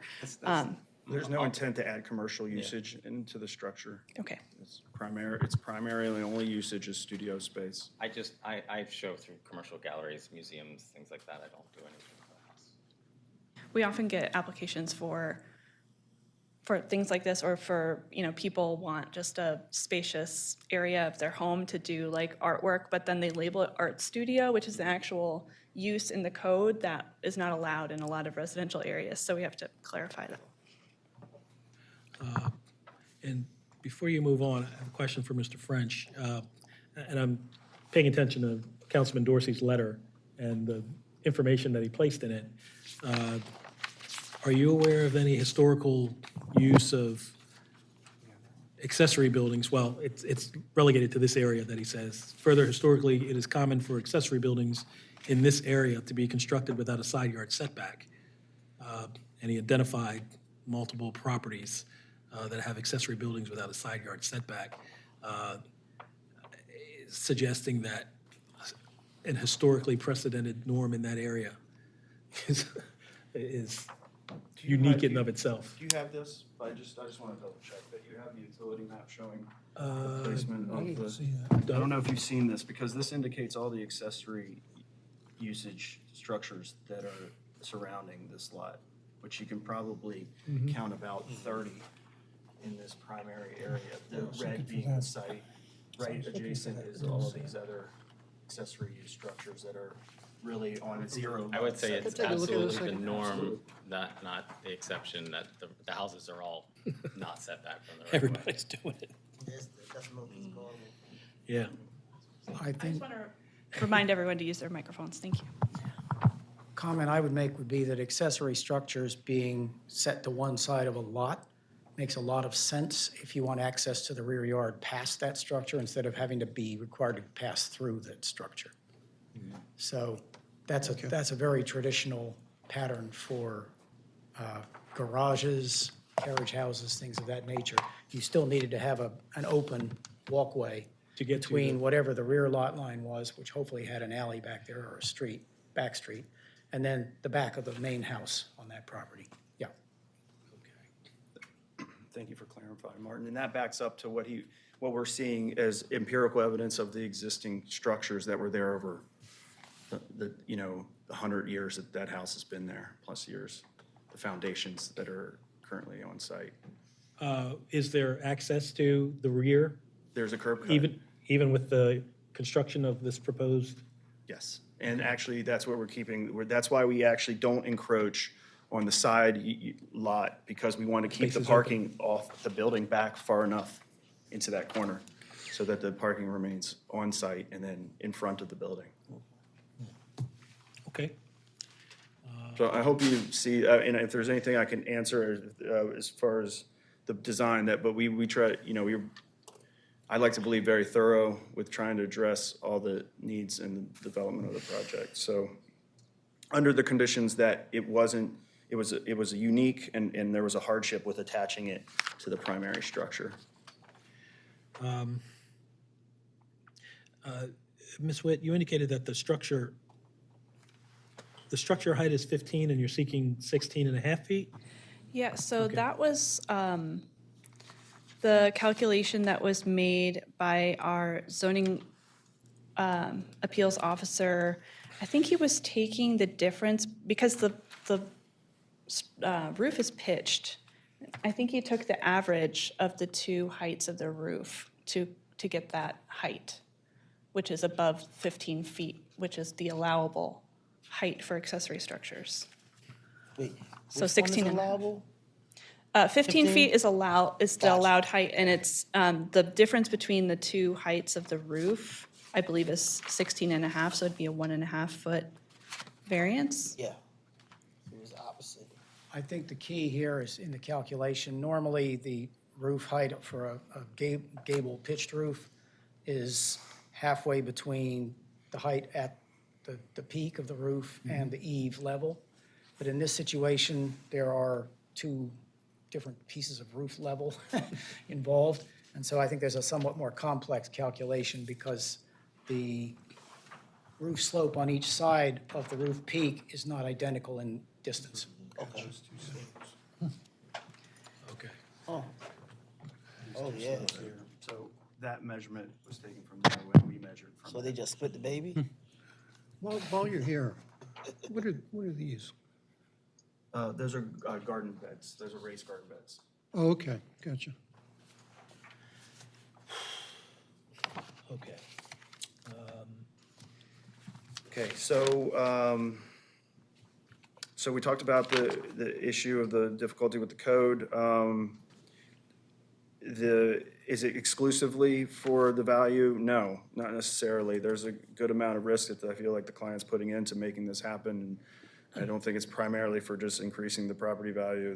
They really do need to use their space in a different manner than they currently are, and this provides them the best opportunity. Will it be injurious to the use and enjoyment of other property? No, that, like, as we described earlier, we try to weigh all those considerations in the design. We're looking at it from every perspective.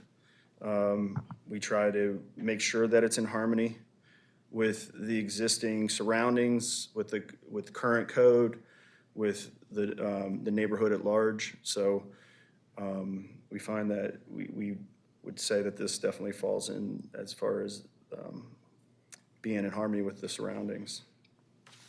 And is it a detrimental or endangerment to public health, safety, or welfare? Absolutely not. We made sure that we took extra safety precautions by just isolating it and separating it from all the other adjoining structures, where if there was ever any harm, at least it would be isolated event. So, we feel like we are actually trying, in the act of containing this usage, which is permissible, that the best way to contain it would be to have it isolated, and then therefore we are required to have side lot setbacks.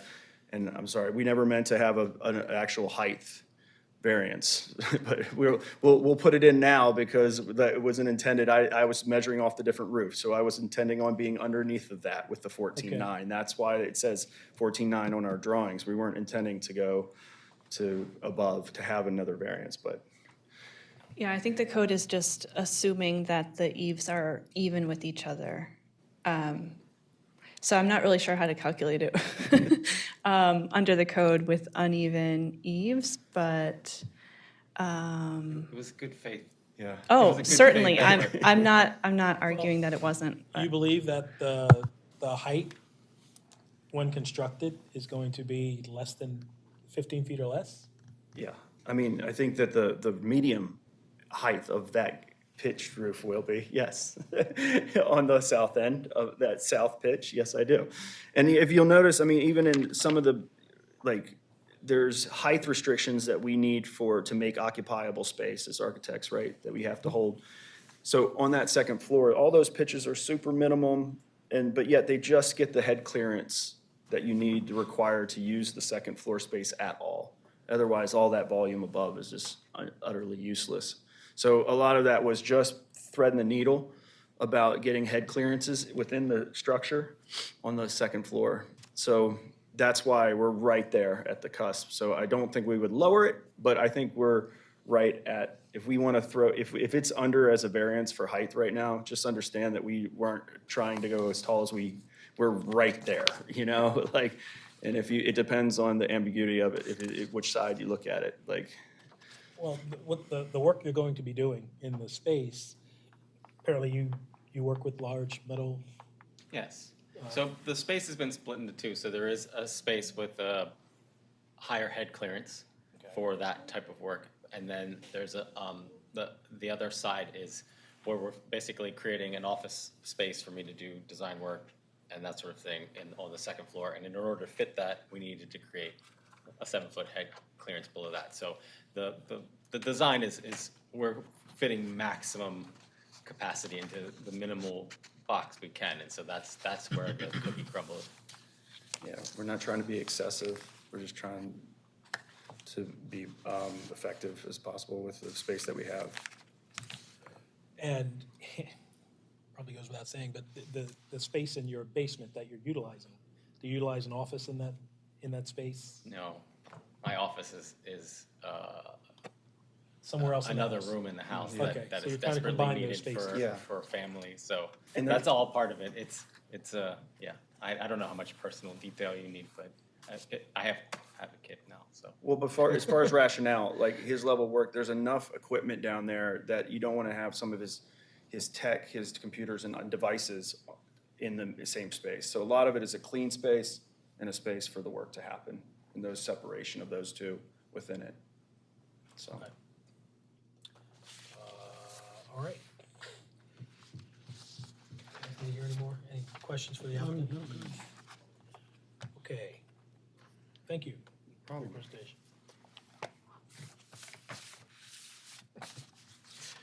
Anybody want to run this? Hearing It's none. very unique, as he said. Okay. Are the conditions on which the application is based unique to the property for which the variance is sought, not generally applicable to other properties? I think you've stated a number of unique features here. Councilman Dorsey put in a number of things that I don't know that councilmen normally do in terms of, vouching for uniqueness. It's the most relevant Yeah, councilman letter I've ever seen in my life. They want everything to be It's actually unique. worth it. Yeah. They want everything to be I don't unique. have any personal friendship. Either unique or a with him. mistake. A nice guy. I feel you. He's my councilman too. I'm just going to say that in terms of this property in and of itself, there are other properties in the immediate area that have these accessory buildings that you pointed out. But I don't know that that's a common thing necessarily throughout the district. I mean, you mentioned Northeast Baltimore. Yeah, a lot of these Northeast Baltimore have single-family homes that have these ADUs in this part, this strip, Hamilton, Laurelville. I would like to say though, I think the fact that this property doesn't have, that it abuts that paper alley as they've been calling it, is something that makes it unique among neighboring residences in this zoning district, and it presents some problems with how they can build on the lot. I agree with that. You described some of the problems. Yeah. So you have uniqueness. And also that presents, practical difficulty or unnecessary hardship in terms of building a structure.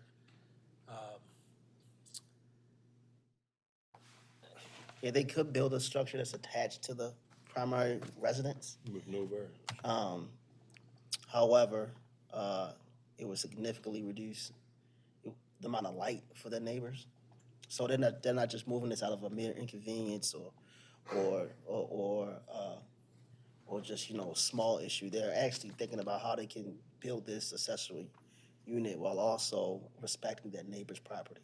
And I think that's something we consider. It will also really limit the usable yard space that they will have in their rear yard if they built completely to code. And so I think a variance here would sort of remove that practical difficulty and allow them to build an accessory unit that's really in line and in harmony with the existing neighborhood. So I'm a yes. Okay, I'll certainly take that. I agree with it.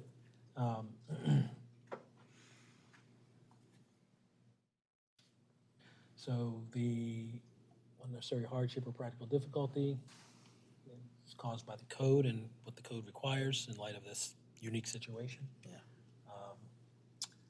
Not created by the intentional action or inaction of the applicant. We did hear testimony that the purpose of the variance is not exclusively based on a desire to increase the value or income potential of the home. The applicant, and as Mr. Neal described, what the intent is to provide a space to continue to apply your trade in a viable space. The variance, I believe, would be in harmony with the purpose and intent of the code, and it's not otherwise detrimental to or endangering public health and safety. I think the project has taken into account how to not do that, to be detrimental in any way. So, for those reasons, I'm a yes. I mean, yes. Yeah, I mean, just more so for the fact that it looks like he's trying to help the neighborhood. He bought 2 vacant lots, he cleaned them up, and for sake of a foot and a half. Oh, yeah, you are on Plan C, so I get it. Yeah, I think he's the epitome of what you need to have in your Oh, neighborhood. right. Yeah. True. Did we get everyone? It's an interesting design. Yeah, good luck to you. I hope that works out for you. And I'm sure your family will thank you for it and then move it out of the space. Good deal. Good luck. Thank you, council. All righty. Case number 2023-149, 2136 North Fulton Avenue. Kushal Gupta, as ably represented. Nate Prettle. And Mr. Prettle, good to see you, and it's been a while. It has been a while. Good afternoon, Mr. Chair, members of the board. Here with How was the Kushal beach? Gupta. I don't know if you were at the beach, I'm just saying. It's the No, end I of have summer. a bit of a change in positions here, knowing with Mr. Barry, but Gotcha. Mr. Gupta is a former client of mine, and it's my pleasure to be able to assist in this application today. All right, and Mr. Gupta, welcome. This is a request to use the premises as 4 dwelling units, requiring minimum lot area and off-street parking variances. That's correct. Okay, let's get the parties and witnesses sworn. You swear or affirm on behalf of the President that the testimony about to give the truth? Yes. Mr. Crowe, what's your first name? Nate, N-A-T-E. Thank you. All right, I'll hear from staff and planning. Okay, 2 variances are needed here to use the premises as 4 dwelling units. The existing, or the last legal use of the property is as a multifamily dwelling with 3 dwelling units, so they're seeking to add a 4th. So it'd be 2 variances, minimum lot area, 5,250 square feet is required, 3,850 square feet exists, so it'd be a 1,400 square foot variance, and off-street parking, 1 space would be required. I believe 0 spaces are proposed, so it would be a 1 space variance. That's it. Planning Department has reviewed this application. This is a rather unusual property. It's a triangular property.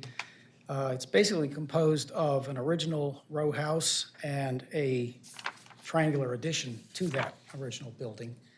The property was used as 3 dwelling units, the original row house being divided into 2 units, 1 upstairs, 1 downstairs. The addition to the building being used as 2 additional units, the upstairs one being a residential unit, the downstairs one being a commercial unit. And therefore, basically, what this application is proposing is to convert the commercial unit on the ground floor to a 4th dwelling unit. There is a requirement for an off-street parking space for an additional dwelling unit. However, this property has no ability to provide any such parking space. And a variance of that would recognize the as-built conditions of the property and the existing historic lot's shape and dimensions.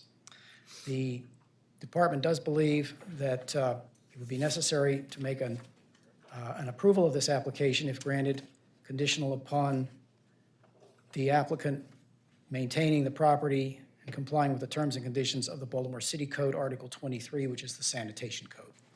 Thank you.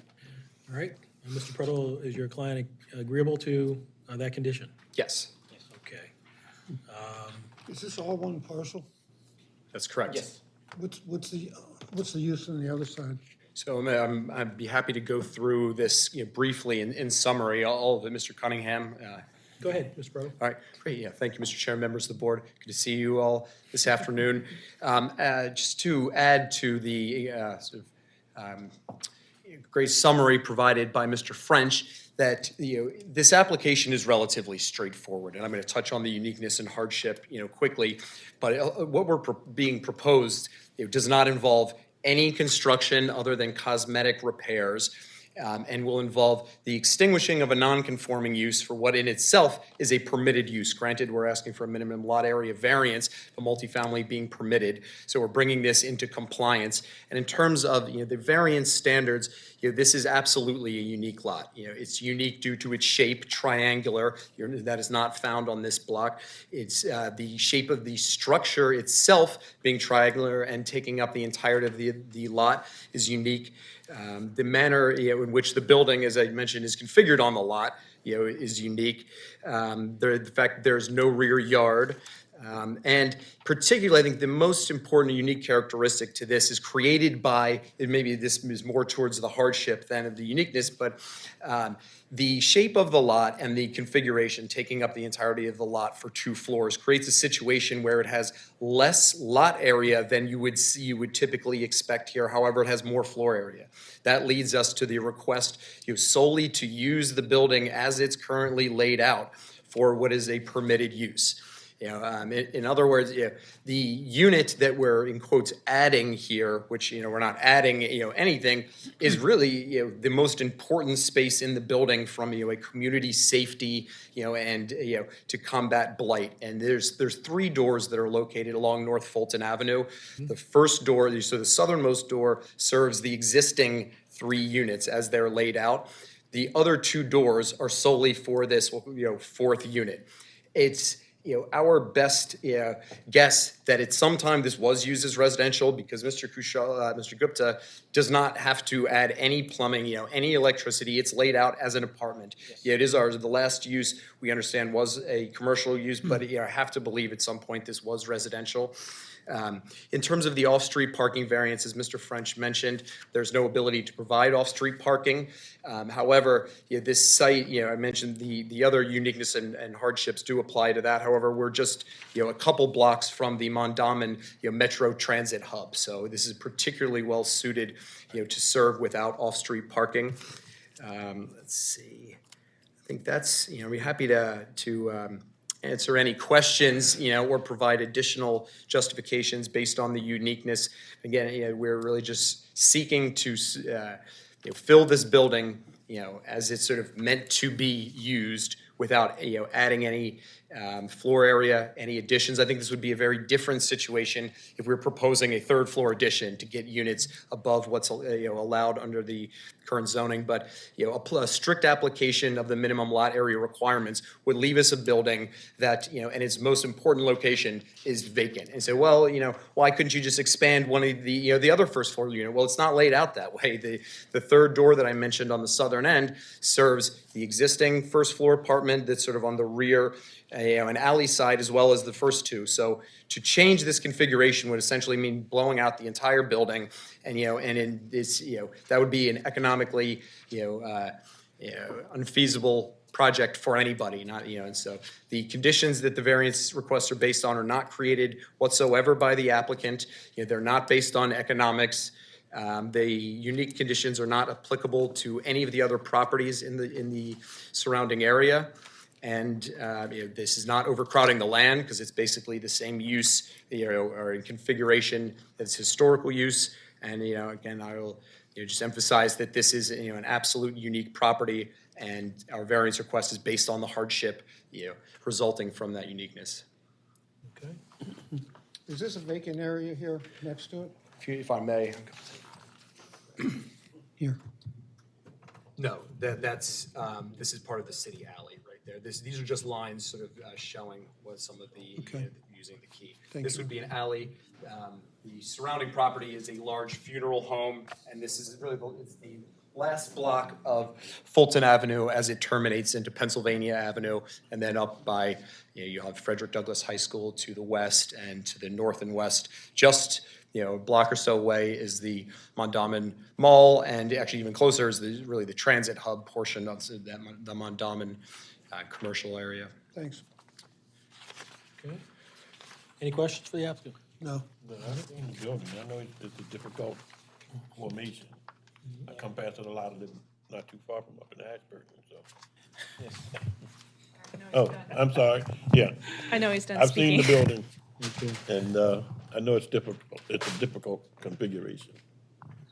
Okay, so thank you for that presentation. Go ahead and deliberate. Thank you.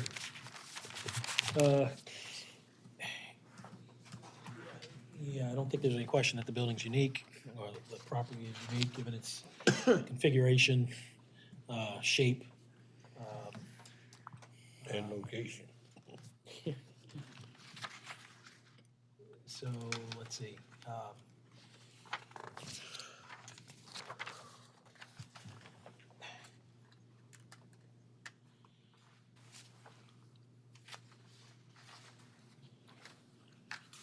So we're here for minimum lot area and no parking variances.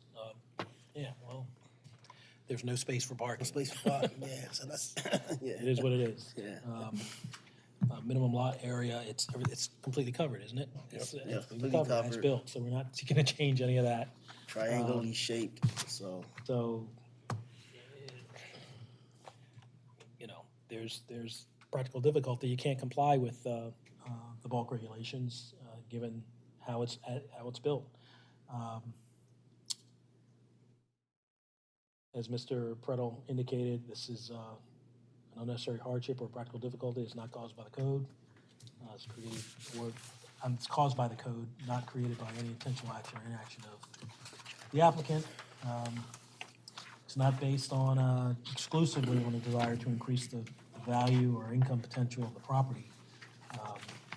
I would imagine it does create some issues and concern if the property is vacant. Can't really force somebody to operate a commercial business there.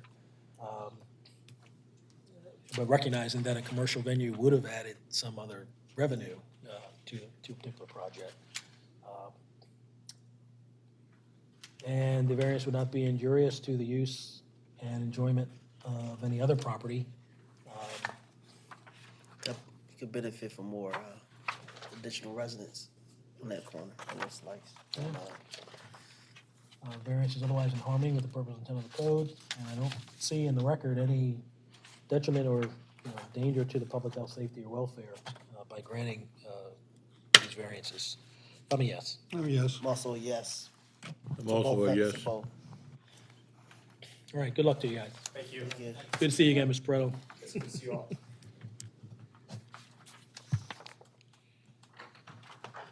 Okay, finally, case number 2023-160, 7115 Hartford Road. Walter Rivera, Yes. come on up, and thank you so much for your patience. Finally. He saved the best for last. I hope so.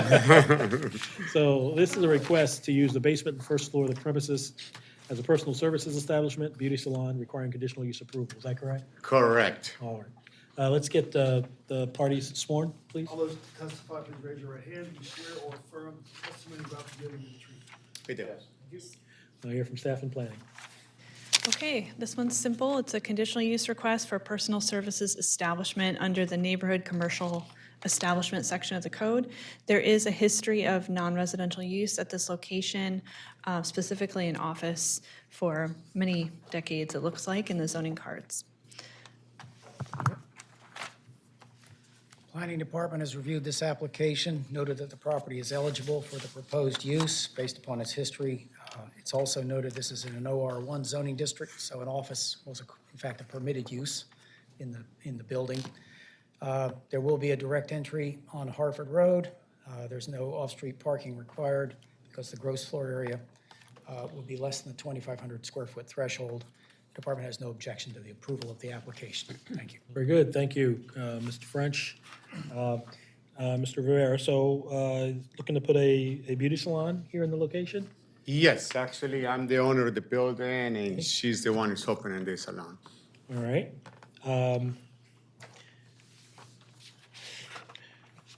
Not a lot of questions we have here, but ma'am, what is the intent of the hours to operate the business? From 10 to 6 o'clock in the afternoon. Okay.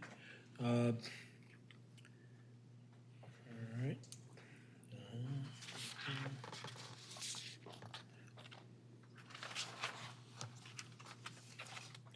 Okay. Is there any information that you would have that would suggest that operating this business would be somehow detrimental to or in danger of the public health? No, I think so. I mean, there's plenty of businesses in the area. This is just a new change for the community. Clean it up, make it look a little better. Since, I paint it, I clean out the front, the back. What is the cross street that this intersects? Hartford Road. Hartford Road and? Orlando, yeah, not too far from there, yes. Mm-hmm. And if I go up there. Yeah, it's a very busy Hartford Road right there. Yeah, sure. plan on having any barbers in there to cut hair, fade? In case you come across somebody. at a Well, zoning meeting they're that already might need a working on haircut. me, so that's the idea. Yeah, I'm not too far away from that. So Okay. I can come visit you. All right. All right, well, if there are no other questions, No. we'll just go forward. We'll go ahead and deliberate on this, and thank you. Anything else you'd like to add? No, I mean, just waiting for you guys to say yes, that's it. Gotcha, still waiting. So I don't see from the record that the establishment location, the maintenance or operation of the proposed conditional use would be detrimental to or endanger the public health, safety, or welfare. Obviously, it would improve it. It would benefit the community, I'm sure. Conditional use is not precluded by any other law, including any applicable urban renewal plan. It's certainly not contrary to the public interest. And it would seem to be in harmony with the purpose and intent of the code, and would impact the community in no other way or in greater degree or kind than any other place like this in the district. So I'm a yes. I'm also a yes. Thank you. Yes. All right. Really appreciate it. All right. Congratulations. Good luck to you guys. If you got a question, from here, where are we, we get, I guess something by mail? Well, you will get a resolution emailed to you. Email? Yeah, in the next 30 days. Okay, So you'll receive a resolution in your email, okay. and then you can move forward from there. Yeah, Thank you. Yep. I All right. appreciate it. Have a good Thank you, day. folks. Take care. all You right, off the record? off the record.